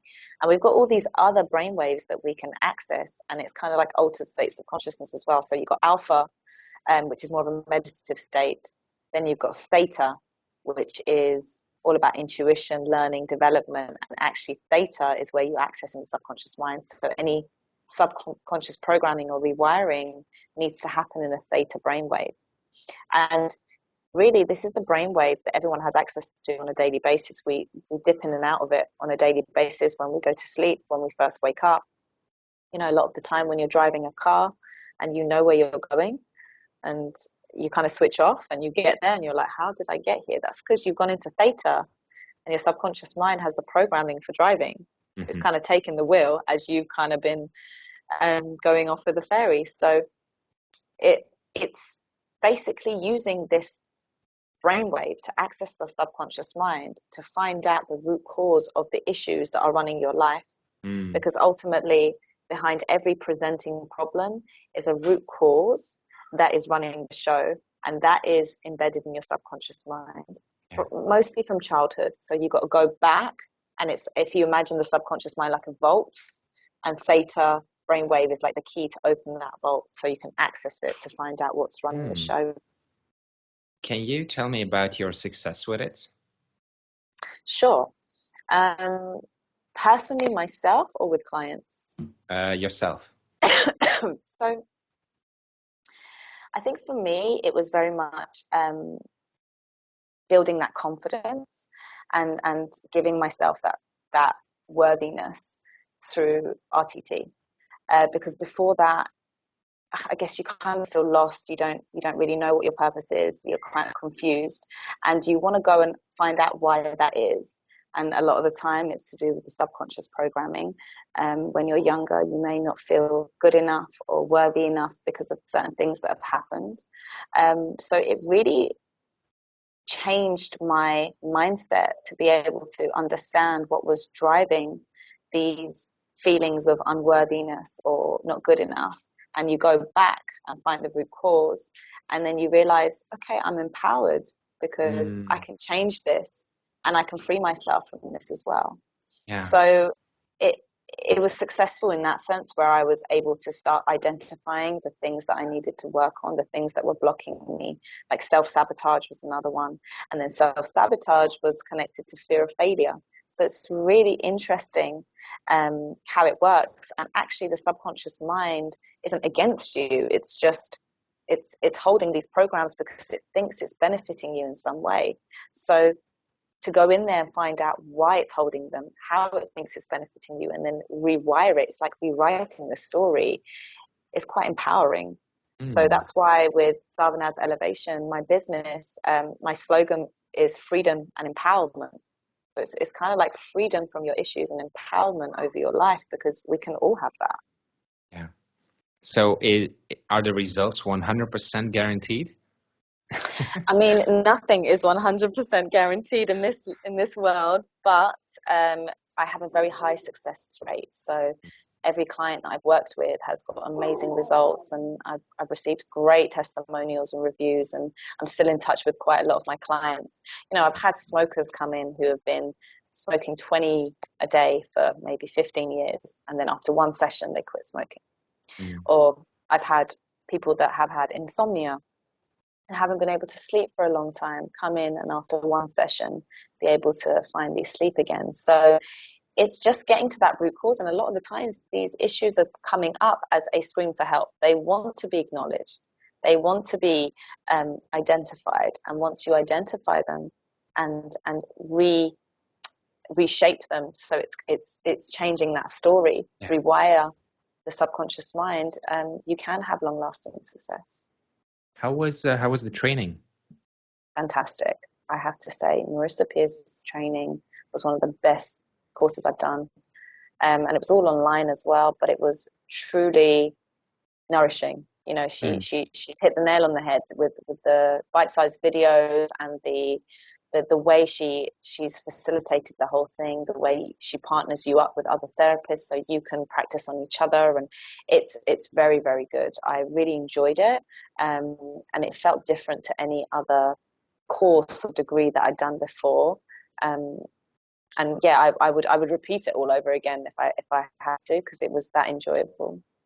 Is it fair to say that with CAP, you lay down, you surrender, and there's divine guidance or divine timing, so everything happens when it's supposed to happen, so layer by layer, step by step?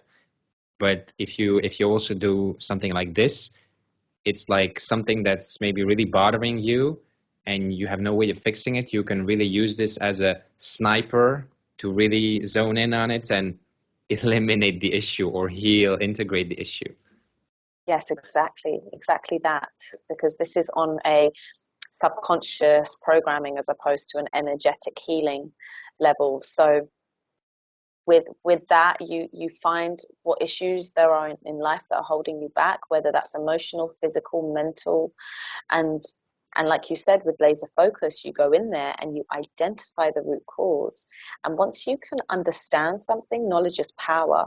So if you don't know why you're overweight and you comfort eat, you don't understand, and you're just going to keep doing it and doing it. But if you understand that when you were younger and you lost a sibling and your grandma used to make you cakes, and that used to make you feel comforted and loved, or you were using food as a reward system when you were younger, whatever that looks like, to understand that enables you to then stop giving into it, because you're like, oh, I don't need to do this anymore.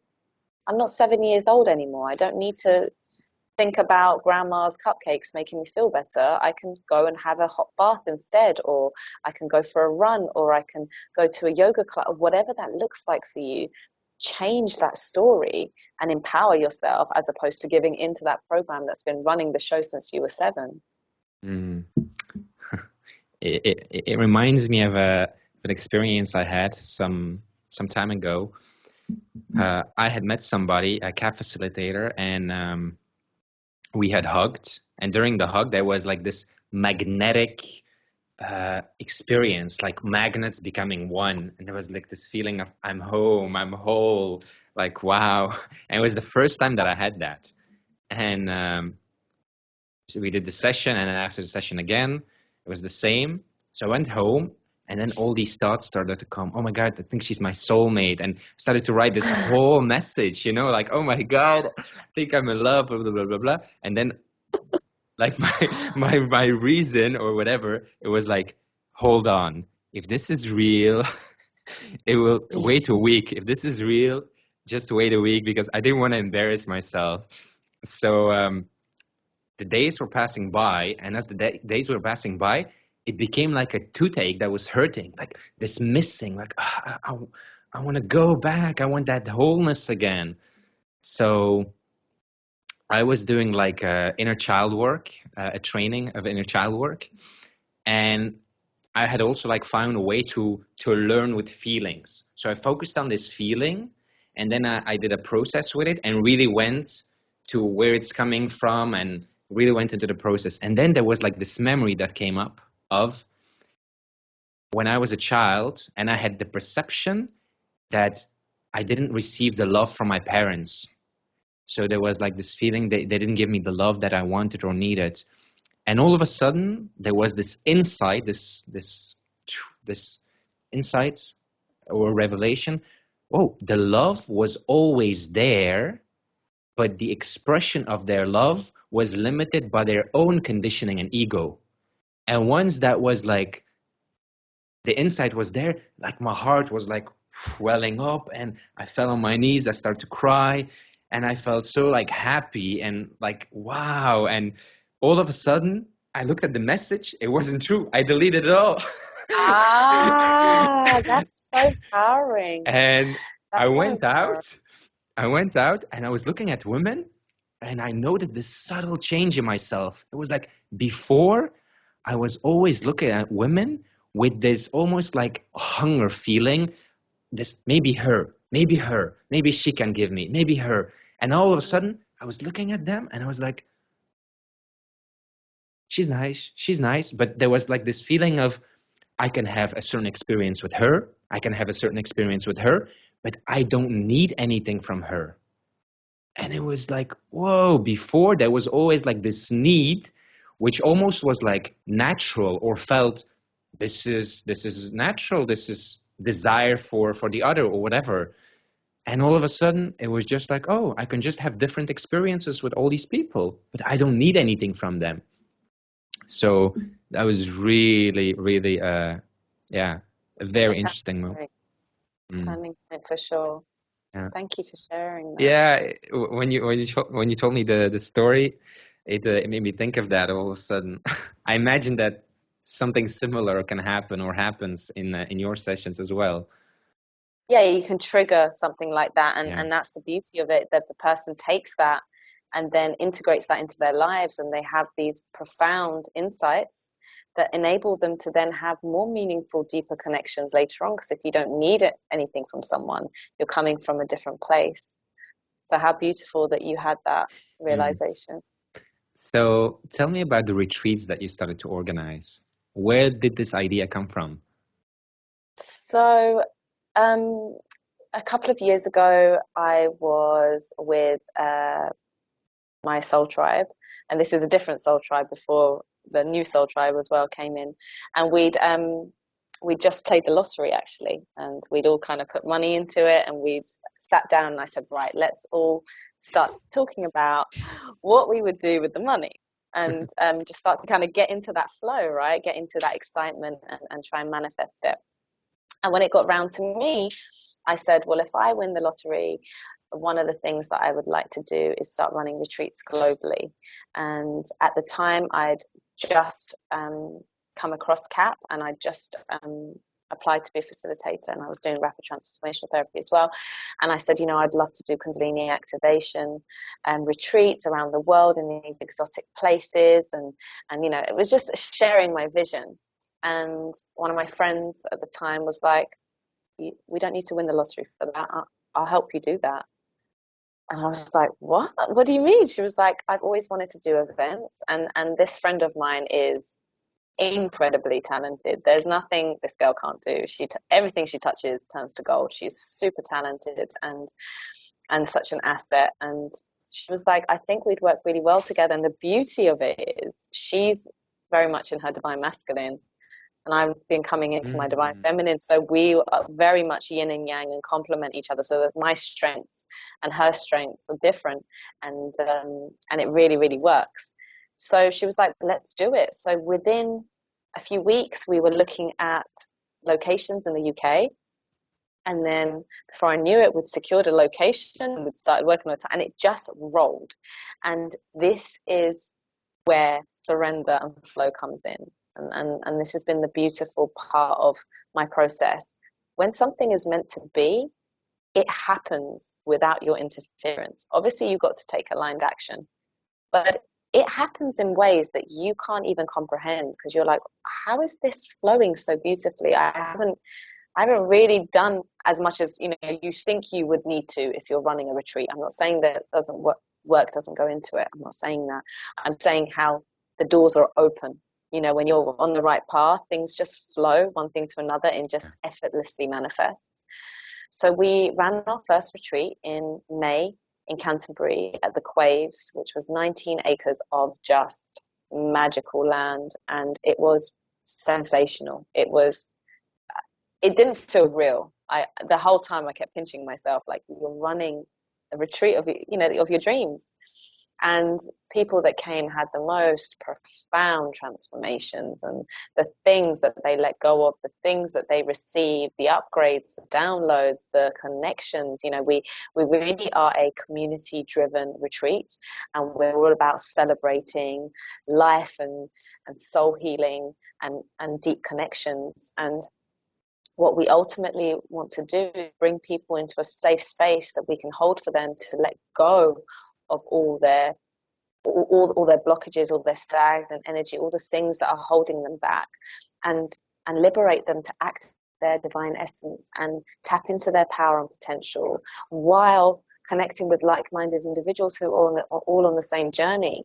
So we really nailed that for our first retreat, and it was honestly such a beautiful experience. So much so that we were like, right, let's do another one. And we very quickly started putting together a retreat that's happening actually in October, in the full moon weekend from the 27th to the 29th. And it'll be in Fuerteventura, which is obviously one of my loves now. The island is just so incredible for this kind of work. And yeah, we're doing our second one. So that's literally happening in 3 months' time. And we're super excited and just, looking forward to holding that space for more souls to come together to heal and to celebrate what we're doing here, which is bringing people back to their true essence. What's like the difference for people who are just doing session once a week or once a month, or people who are like going to retreats? How can it be different for them? I've just seen that my phone isn't charging, so if we can hold that question so I can charge my phone, and then I will answer your beautiful question. Okay, I think I saved it. Right. So, sorry, Igor, ask your question again, please. So, thank you. So what do you think is the difference for people who are going to sessions, let's say once a week, once a month, or people who are like going to a retreat? How can it be different for them? Okay, I'm sorry, this is not sitting. You might have to ask your question again because I've been moving around a little bit. Okay, that's better. Okay, so did you want to ask again? Because you might have to Yeah, I will edit ask that. it again. So let's Okay. say a participant, a Oh, person. It's fine, it's fine. they're playing with us If now. you want, Hold on. you can put it sideways. I think There the we go. camera will adjust. I think it's sorted now. Okay, try. Okay. Okay, and So again. if a person wants to go to a session, right, just a CAP session, let's say he or she goes once a week or once a month, or he or she wants to go to a retreat. What's like the difference? How can it be different for them going there or there? What can be the difference? So it's just going deeper with a retreat. You're going deeper and you're able to integrate the process and the experiences as well. So when you come to a CAP session, that's a 2-hour workshop, 1-hour transmission, and half an hour explanation, half an hour sharing at the end. And then you go away and you are to integrate that by yourself. And you may go away and you may go straight back into your everyday life where you are not practicing anything that is going to be complementary to what you just experienced. So you go straight back into the job and the stress and all of these different factors. When you come to a retreat, you're carving out that time, 2, 3 days, 4 days, however long it is, to fully work on yourself without distractions and giving yourself enough time for integration. Also, giving yourself the luxury of being around like-minded souls who are also going through the same thing. So not only do you feel like you're part of something bigger and you're part of a community, but you're also feeling that support as well. So you're not only having one CAP session, you're having 4 CAP sessions across, let's say, 2, 3 days. So going much, much deeper. And then you are able to integrate that by having a meditation session or going for a hike in the volcanoes or going for a swim in the ocean to really cleanse your aura. You're able to experience what it feels like to feel connected to others going through the same thing while we're having a sharing circle. You might have some healing you might have some spontaneous healing happen during the process that you may not necessarily have if you are just going to a Mm, session or a workshop and then tapping back into mm, reality. So it's really carving that time out for your personal development and growth and investing in yourself. And it's great to go to sessions, but retreats is really where the magic happens yeah. because you're kind of saying to the universe, I am giving up this time to work on myself, and I am open, I am willing, and I'm available for these downloads, for these clearings, for these purifications to take place. Mm, And actually, some people create such meaningful, deep connections at retreats with other like-minded souls because maybe it's in your blueprint to meet part of your soul tribe in that retreat. So you being there, them being there, and you connecting, just similar like I went to the CAP facilitator training in Mexico. So it's really where the magic unfolds, and it's a very, very sacred space that's being held by people mm, who are passionate about this kind of work, like we are. mm. You know, it's interesting. I remember when I first started going to CAP sessions, it was such a sweet experience because you know the facilitators are almost like angels, and you really feel like this warmth, this sincerity, and this safe space to really like express and be vulnerable. And then you go back home and you have all the masks and all that stuff. And it's like it's only dawning on me like only last period, last couple of months, last couple of weeks, the value of retreats of like, wow, it's really a prolonged time where you can really like sink into like being yourself, expressing yourself, sharing yourself, being vulnerable, sincere, and seeing it's okay to feel certain things, to express certain things, and also sharing that with others. Hey, it's also okay for me. It's also okay for you, and it's yeah, it's really beautiful. And then I remember last retreat that I came from, I had like this thought, like, what am I facilitating for myself when I'm at home? Why is it that when I'm here, it's so like, you know, so beautiful and warm and cozy, but when I'm at home, it's like, what am I facilitating for myself there? Like, Right. This is it. It starts to make you ask the right questions, and it's some people that come to retreats end up finding their purpose, not at the retreat, but having the clarity and the vision to then go towards what they want. So one of the girls that came to our last retreat actually sent me a text message a few days ago and just wanted to just thank us for the experience. But she said, being at the retreat and having those experiences made me realize that I was on the wrong path and I was making moves based on fear and survival. And actually, what my heart really desires is to do this work. So now I have let go of all of that, and I'm no longer working as whatever she was working as, and I'm going to be going towards this. And I want to thank you guys because I didn't have that clarity before. So sometimes it's not just the healing and the connections with like-minded souls. It's actually aligning yourself with your mission or your purpose, and peeling back enough of those layers to get in touch with that true essence, which is then going to tell you you're on the wrong path, or this is what you really want to do, and then having the power to actually be able to take steps towards that. So if you at this moment could have anything you want, like any situation, anything, what would you want the most of all? That's a great question. It's a very good question. I think I would want higher states of consciousness. But I think that will solve everything else that I think is a problem, right? Right? So just go to the source straight away. It's because ultimately, every time I am not feeling fulfilled or satisfied, or I am in the mindset of wanting something, desiring something, that's usually coming from a place of lack, because if you feel whole and complete, you don't really have desires because all your needs are generally met. So I think that is always coming from a place of lower consciousness. So if I have higher states of consciousness, I'm no longer swayed by the voice of the ego that tries to let me know that, this survival thing needs your attention, or this fear-based concept needs your attention.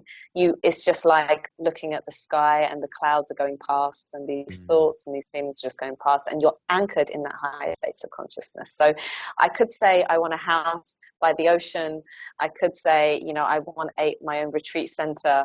All of that I do want. But I think ultimately, if I have higher states of consciousness, then I will naturally attract those things and have the ability to manifest those things through grace and flow, as opposed to resistance and struggle. So can I ask, why do you say a higher state of consciousness but not enlightened?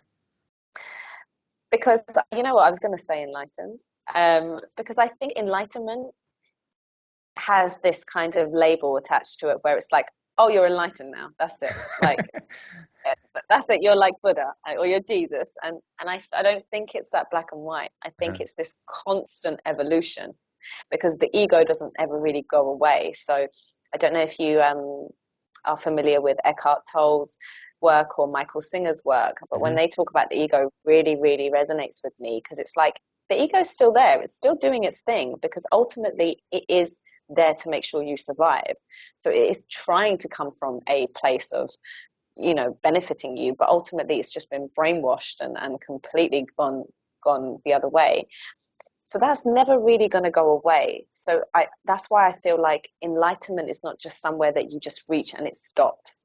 It's states of enlightenment, and there's higher states of consciousness, just like there's multiple dimensions. I don't think you can get somewhere and then that's it here. I think we're constantly evolving and we're constantly healing, and the work is just forever, So okay. Yes, I used to refer to enlightenment a lot. I used to be like, give me enlightenment, but I think there is no end goal. It's just continuous. So higher states of consciousness, and even when you're at a really high state of consciousness, you can still go higher, right? Because we're still in this 3D dimension. So if you would go to sleep right now and tomorrow you wake up and you have one ability, any ability that you want, any ability, what ability would it be? I'd like to fly. Really? Yeah, I think to be able to fly would just be so cool. I mean, like look at the birds and I think you lucky sods. Like you just Mm. get to spread those wings and just yeah, I think it would be such a beautiful, liberating experience. Because I think with everything else, all the other superhuman powers, I think we actually would be able to, if we really put our minds to it, we would be able to manifest. But something like flying, I'd need that divine, Mm. I'd need that divine intervention, I think. So I would go with Okay, that. interesting. So, like, do you have like a vision for your life or a certain vision that you want to manifest or create further down the line or even now? Yes, I do.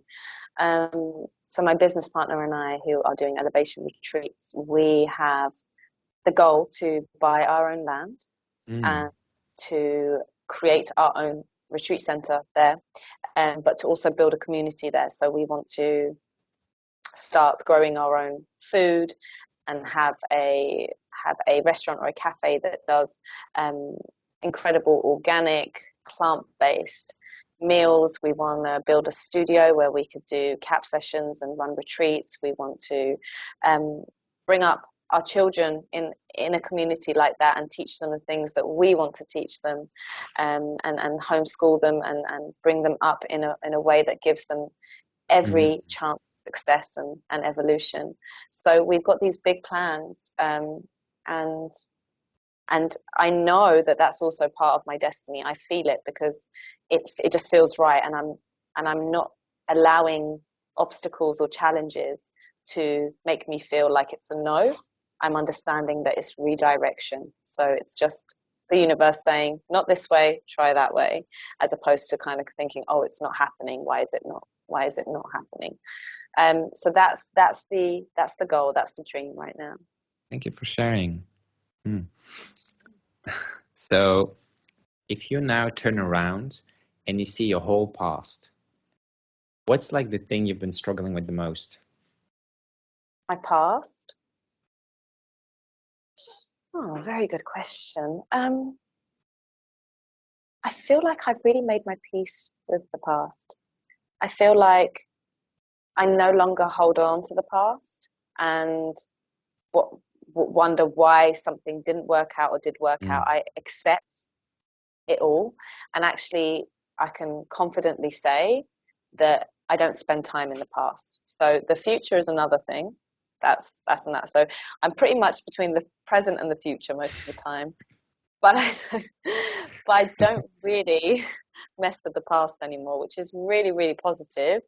But there's nothing that I would say I'm struggling with the past. It's Mm. it's it's kind of been forgiven, accepted, and moved on from. Mm.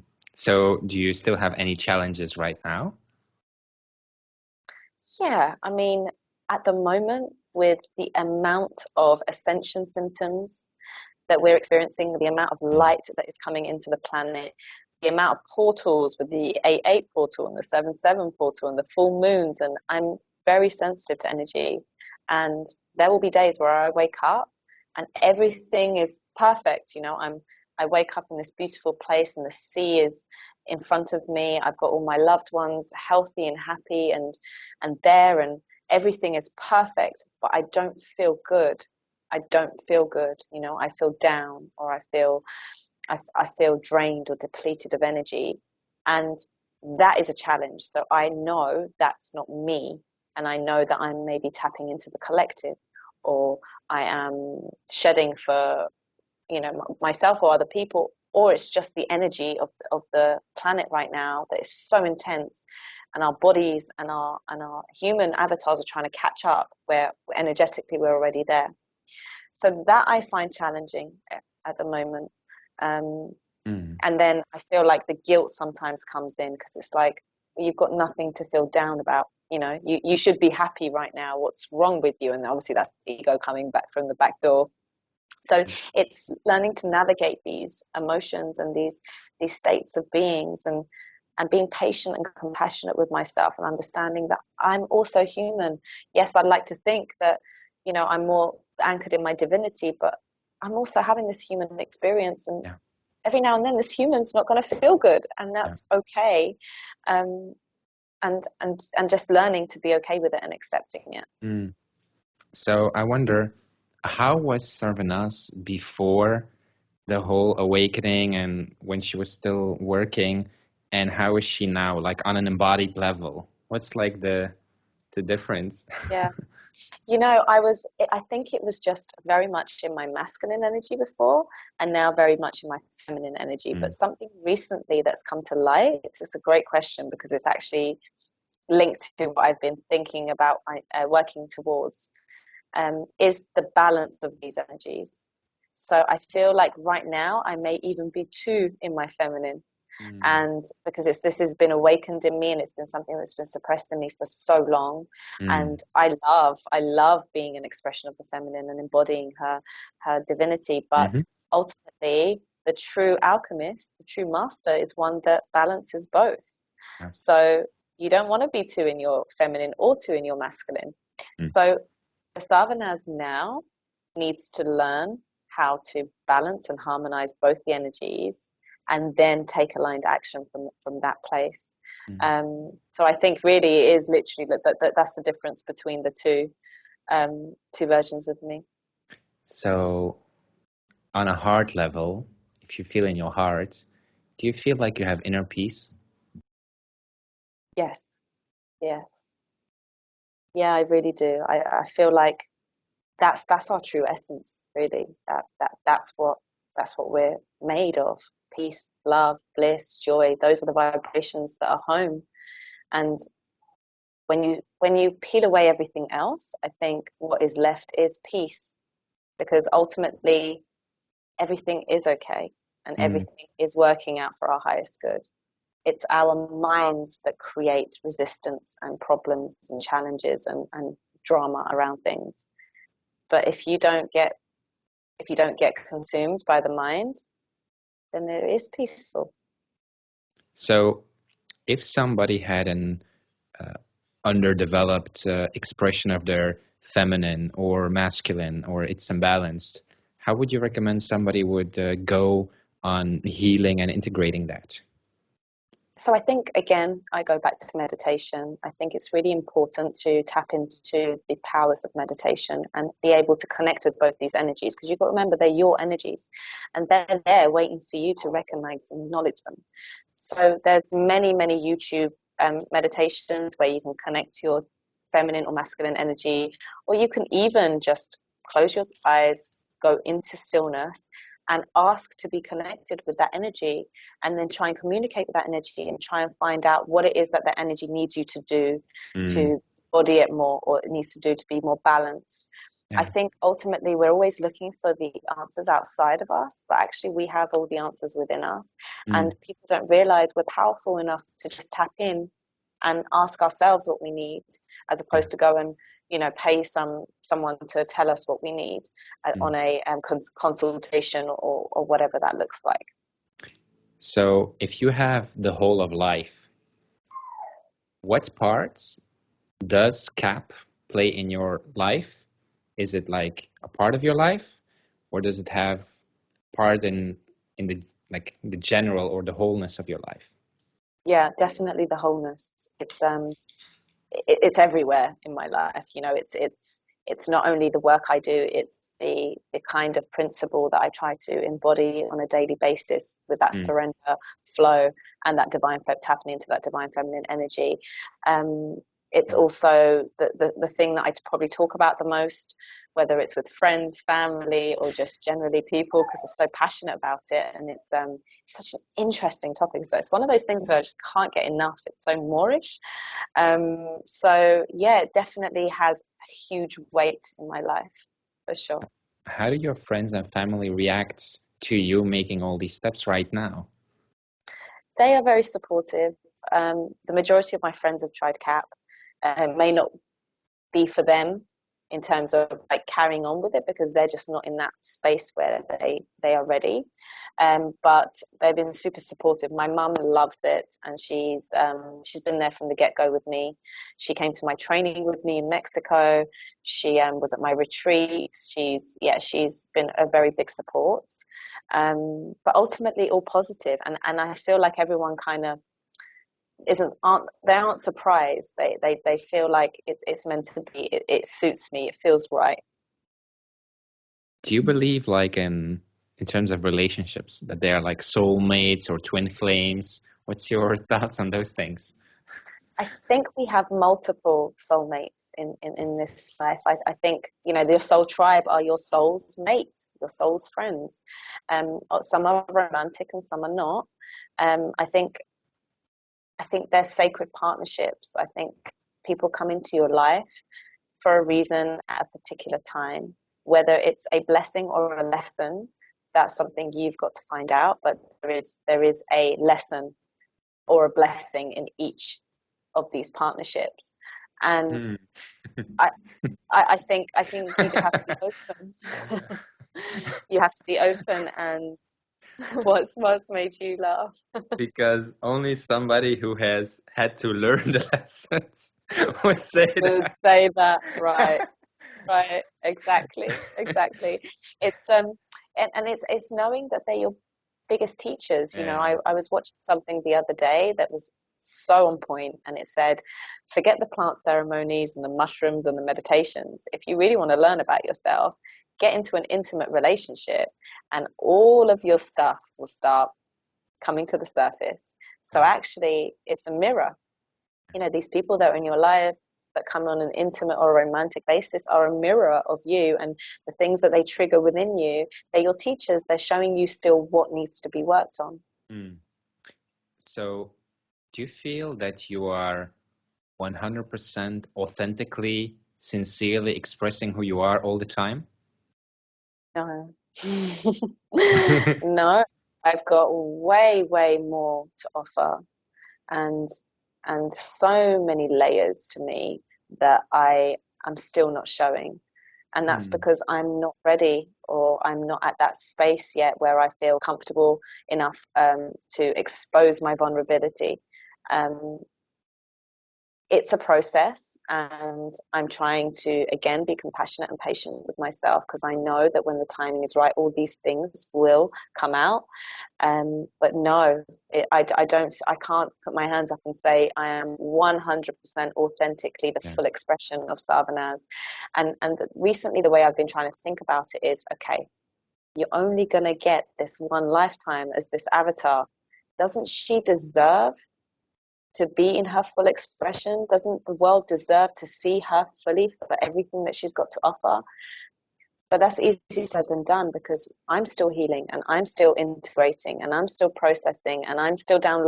There's so much going on, and it will come, but it's a process, and I'm not there yet to be able to say yes 100%.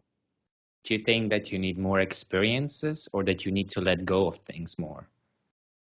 Both. I think I need to let go of things that are still holding me back from being my authentic self.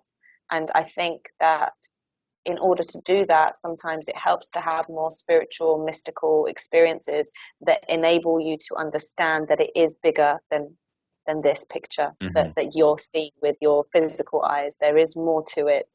So every time I do have mystical, deep experiences, it does anchor me more into, okay, let go and just be. But then with time, that, the less you do that, the more you go towards the 3D. So you have to have that balance. But definitely both. Definitely. So imagine if they're like aliens from outer space looking at Sarvenaz on an island, living her life, and they're looking at what she's doing. If they were really just observing you, doing what you do, what do you think they would think that you value? Freedom. I think ever since leaving that job and working for myself and being able to move around whenever I want to, do whatever I want, it's priceless. And I think that people think they're free, but they're not. And a lot of the time it's even just freedom from yourself, right? So sometimes it's just freedom from your mind, or freedom from your pain. You know, a lot of people are walking around with so much unprocessed pain inside them, and it feels so good to let all that go. It's like wearing like really, really tight jeans, you know, when it's so uncomfortable and you just can't wait to take them off.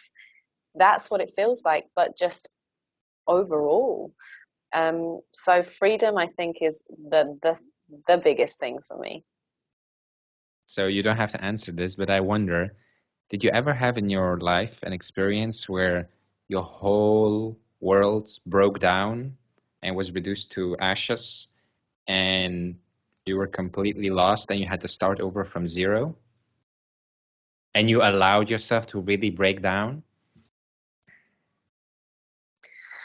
Nothing is popping out right now. I would say in December, when I had the panic attack and I had to, change my entire life as I knew it, I wouldn't say, it was that bad, but it was a decision I made that triggered all that. So it's kind of like it could have been.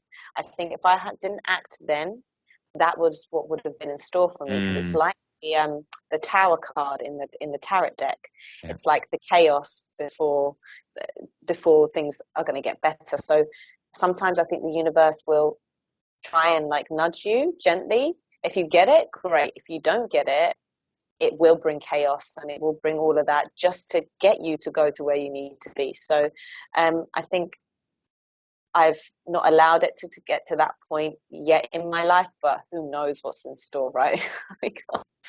But it's about learning to even accept that and go, this is necessary. That's the true aim, is that acceptance and surrender, not doing anything about it. But when you accept a situation, any situation, however difficult it is, once you accept it, you become one with it, and because there's no resistance, the solutions will flow. So I would like to think that I would be accepting, even if it's really, really difficult. Do you have people in your life who are not spiritual or not in spirituality? Yes. Yeah. So it's not like you only hang around with spiritual-minded people? No, I do. In terms of the people I choose, as in, your soul family, your soul tribe, your friends. But sometimes, you can't change family, right? So in that sense, then, yeah, that's not something that I've got control over. And again, it comes back to acceptance again. That's their journey, that's their walk. Try not to take it personally. So in life, there's like relationships, work, spirituality, friends, and other things. Is it easy for you to have balance in life? Like, what works for you? How do you do it to keep it all balanced? It's not always easy, and what I'm learning recently is, like, before I used to be a lot more structured. When I was in my masculine, I used to be a lot more structured. When I was the Mind Valley days, where I was doing the RTT course and all of that, I would wake up in the morning and I would have a strict timetable that I would stick to all the way till the end of the night before I went to sleep with my last meditation. It was very rigid. And then, since kind of being in my feminine, there are days where I don't plan anything and I just flow, and it just, whatever is. So the balance, I find, this is why I'm saying I need to integrate both of them together, because I don't need to be that anal with organization, and sometimes it's too flowy. So it's kind of bringing those two together to have balance. But I also, again, I keep using these two words, compassion and patience with yourself, because you don't know on an energetic or a physical level what you're going through. But some days when you wake up and you do feel crappy, and you've made all these plans, maybe you don't want to do them. And not only do you not want to do them, but you don't want to put this energy into them, you know. Mm-hmm. So sometimes you do have to take time out and just be. And whether that looks like meditating all day, going swimming in the ocean, go for a walk, crying, dancing, something to move this energy, and and and not feel guilty for not being productive. So I think balance is great. The concept of balance is great, but then life happens, Yeah. and sometimes you can't always have that balance. So what do you think you need to go through or integrate to go to the next level in your life? I think it's the balancing of the two energies within me. And I think that it's no coincidence that elevation retreats is at the moment activating the feminine energy. I think what we're going to end up doing is, once we've activated that feminine energy to a certain degree, then teaching people how to balance these two and harmonize them and get them to co-create together. But first, that starts with me. I have to learn to do that myself. So, you know, I was thinking about this today. I thought, I was very much in my masculine energy. I actually should know how that works. It should be quite easy to bring him back up. And then she's already in full flow as well. But then it's getting them to work together, and also identifying when one idea or one feeling is from one and the other, and knowing whether I want to take aligned action on that, because your divine feminine connects you to your intuition, and then divine masculine is the one that can take aligned action. But sometimes your thoughts and your ideas come from the masculine, which is kind of like do, attain, survival. So learning how to integrate that for me, I think, is going to take me to the next level. So if you would go to a doctor next week and he would say that you're terminally sick and you're dying, you have a week or something, what would you regret that you cannot do anymore? What do you feel sad about or regret, like, oh, can't do that anymore? Won't be able to do that. Receiving cap, giving cap for sure. I mean, I will miss that so much. Swimming in the ocean, dancing, being out in the sun. Like for me, you know, the sun is also the source of life. I'm most happiest when I'm under the sun, and being with friends and family, and probably food. I do love food, so I would miss food. I could say that. But great question. Do you have children? No. Do you want children? I didn't before, but I'm open now. I think if there's souls that want to incarnate through me and they've got divine purposes and missions, then who am I to say no, right? So I feel differently towards it. Before I was like, absolutely not. The world is already messed up as it is. The last thing we need is more souls coming here to suffer, and this, you know, just different mentality. And now understanding that there's a waiting list up there for souls that are not only coming here to help and change the world, but also coming here to learn and go through the Earth School and all its protocols. So if that's destined for me, then if it's God's will, then I surrender. So as a woman living in our time, what's like the biggest challenge or challenges you've had to deal with in your life? I think being a Iranian woman, coming from a background of being treated as a secondary species, you know, it is what it is. That's the way it is. I think that level of programming is so deep in the cells and the DNA that sometimes I see it manifest in my decision making or my actions. And even though I am, you know, so far in terms of my generation, and I'm doing things and making moves that my mother or my grandmother or my great grand would never have dreamt of, I think it's still on a cellular level so deep that it may affect. So I think that is a challenge, overcoming that. And again, it goes back to the divine feminine being repressed for as long as she has. In some cultures, it's worse than others. And I think that in the Iranian culture, it's been pretty bad, the way she's been repressed and oppressed. So overcoming that on a subconscious level, not just consciously. You know, consciously I feel empowered and I feel like, you know, a divine feminine embodied in this incarnation, but sometimes on a deeper level, some things may happen that made me question, okay, there's something deeper at work here. What is like your biggest wish?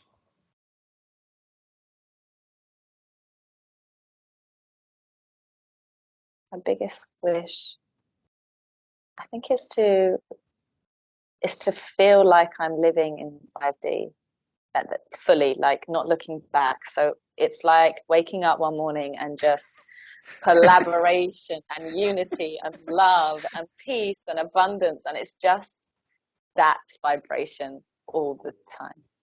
Oh. You know.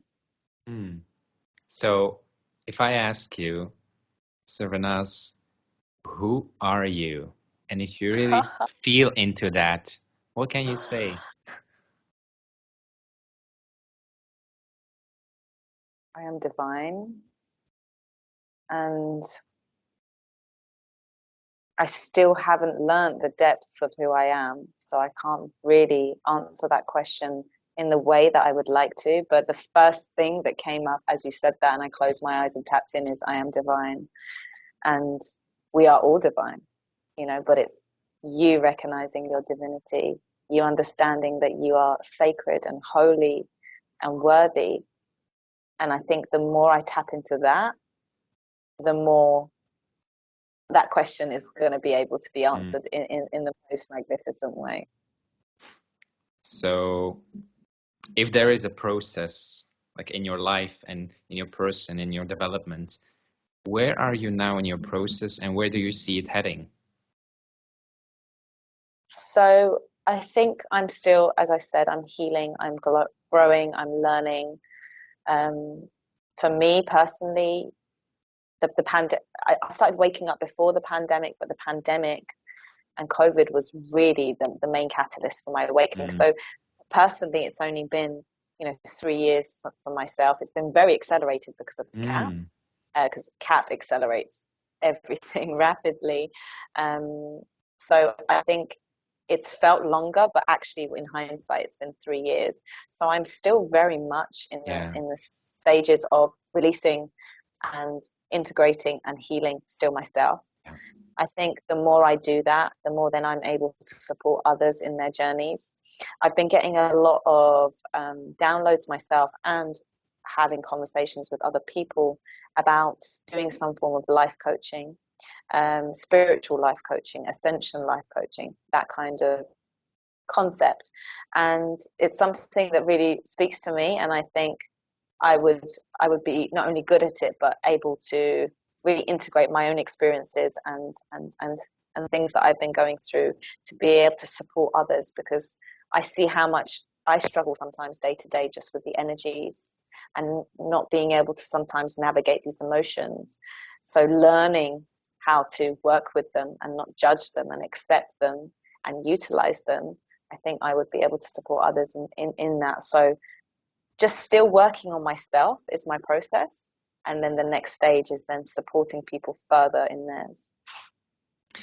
So I have a couple questions more left. Do you still have time? Yes, yeah, that's fine. Thank you. How do you traverse relationships? How do I traverse? How do you go through them? How do you deal with them? How do you live with them? So I've learned that every single person is going through their own thing. They have their own battles and their own demons. And ultimately, we're always trying to project the best versions of ourselves. And one thing that's really helped me in relationships is not taking things personally. And this is recent, this isn't, I used to take everything personally before, but recently when someone said something hurtful or does something inconsiderate or whatever that looks like, trying to step back and understand that's not because I'm not worthy or I'm not enough or they don't love me or they don't value me. It's their own shit. It's their own thing. And if I take it personally, I'm creating more friction. But if I just hold a safe space for them just to be themselves and not take it personally and accept what is, then actually it dilutes, it dissolves very quickly. So acceptance of the other is something that I try and practice in all my in my relationships. And actually the relationships that are always the most successful and the most nourishing are the ones where we both accept each other fully. no judgment. That person is free to be themselves, and you're free to be yourself, and it feels safe. How has the relationship with yourself changed over the years? More self-love, that compassion and patience piece comes in. Remembering that I've got so much love to give. You know, I'm a very affectionate person, super loving with all my friends and family, and sometimes I need reminding of to give that love to myself as well, because I've got so much to give, and I'm always that person that's giving. But I don't give to myself all the time. And I watched this video the other day, and this guy comes up on Instagram. He's like, quick, name 3 people that you love the most. And then I was like, okay. And then he was like, did you say yourself? And I was like, shit, I didn't. So just remembering that, hey, why don't you love yourself the most? You know, so self-love, I think, is a big, big thing. And that's an ongoing process, because again, we are taught not to love ourselves and are conditioned the opposite. So it's this constant unlearning. If anything, we're not learning anything new. We're just letting go of all the stuff that we've accumulated and learned over the years that are not serving us. So it's just getting rid of those and remembering that I need to love myself, and I need to put myself first and prioritize myself, because there's a little Sarvenaz within me that feels wounded and feels confused and lost, and she needs me. And it's that. So sometimes if I can't cultivate that self-love for myself the way I am right now, I look at baby photos, or I bring up my inner child, and I'm like, well, she deserves it. So if you can't connect with yourself right now, what about her?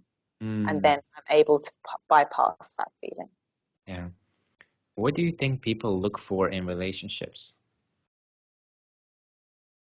Love. I think it all comes down to love, doesn't it? Really, love. They just want to be loved for them. They just want to be accepted and loved. Ultimately, it's that. Do you think they can get it? I think if you love yourself and you set the standard, then when someone else comes along, they can match that maybe. But if you're looking for it from outside of you, you're always going to be seeking. And the issue is you're giving your power away to someone else. You're saying, I don't know how to make myself happy, and I don't know how to love me, but maybe you do. But you better not mess up, because if you upset me or hurt me or don't love me in the way that I need, then I'm going to break down or have this issue. Or so you're giving all your power away. But if you are so in love with yourself, you're kind of teaching other people how to love you by setting that standard. So what's like the biggest lesson you've learned in your life, or the most important one? Is that I'm not in control of anything other than my thoughts and my emotions and my actions. So I can't control any of it. As much as I'd like to think I'm co-creating with the universe, I am. But if a door is closed and the universe doesn't want me going down that route, it's not going to happen, no matter how much I try. So learning to let go of control, I think, is the biggest thing, the biggest lesson. Let go of control. But control your emotions, your thoughts, and your habits. And when I say control your emotions, I don't mean if you're sad, don't be sad and don't cry. I mean cultivating gratitude on a daily basis. You can learn the biochemistry of gratitude by constantly repeating that emotion and that frequency within your body and controlling it like that. So starting your day with gratitude. You can think good thoughts. You can make songs up through affirmations and keep singing them over and over and over and again. So that stuff I have control over. But whether it rains today or whether I catch my flight in time, you know? What's your favorite affirmation? My favorite affirmation is please show me the highest possible outcome. That for me is, yeah, because then I know when it happens, it must be the highest possible outcome. It might not look like it to you, but you don't know what's working behind the closed doors. Have you had any experience in your process with shadow work? Not much. I've done some, but not as much as I'd like to dive into it. It definitely interests me, and is something that has been calling me as well.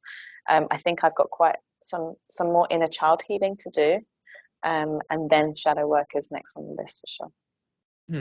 Interesting. So, in this moment, what's like your deepest longing? To be at peace and accept everything for what it is. So that's something I'm practicing and I'm getting better at. But it's not always there. And that's why I think when you ask the question of what would be your biggest wish, and it was to just be anchored into the 5D at all times, I want to just be there now. I think I don't want to keep bouncing back and forth between the two dimensions. I just want to be there and constantly come from that place of abundance and unity and collaboration and love, and not slip into any of the 3D. Just no. I feel like I'm outgrowing that now, and it's becoming it doesn't vibrate right anymore.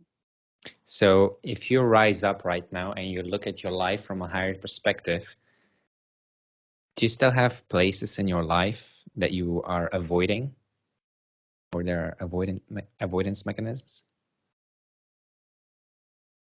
No, I'd like to think I've made my peace with the majority of things in my life that, may not be to my expectation, or may not be going as smoothly as I like. I understand that that's just the way it's meant to be. So I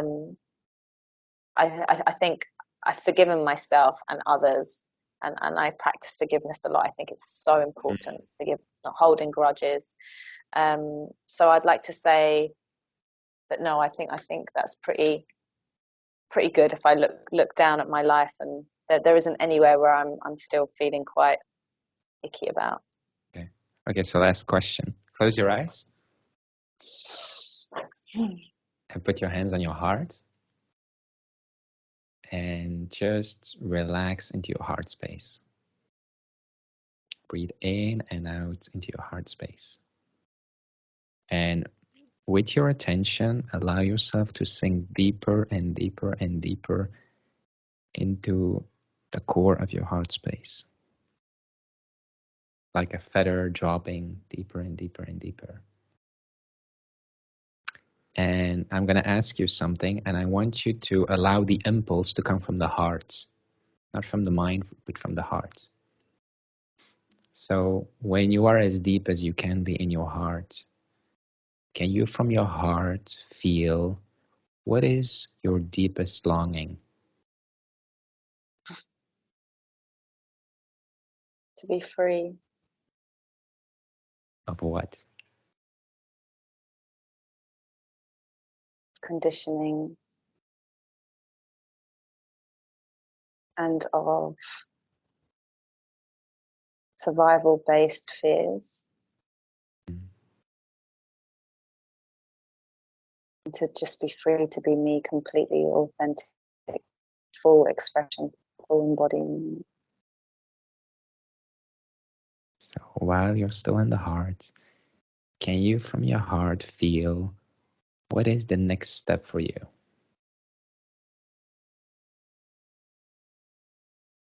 Integrating what I'm experiencing and I'm learning, and putting it into practice and taking aligned action towards what that looks like.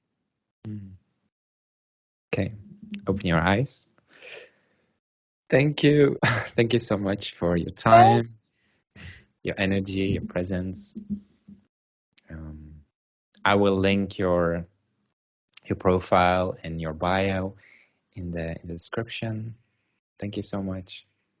Thank you so much, Igor. It was honestly such a pleasure. I loved every second of it. Your questions were beautiful, and yeah, I've really enjoyed it, and it's just given me inspiration to start mine as well. And when I do, you'll definitely be invited on there as well.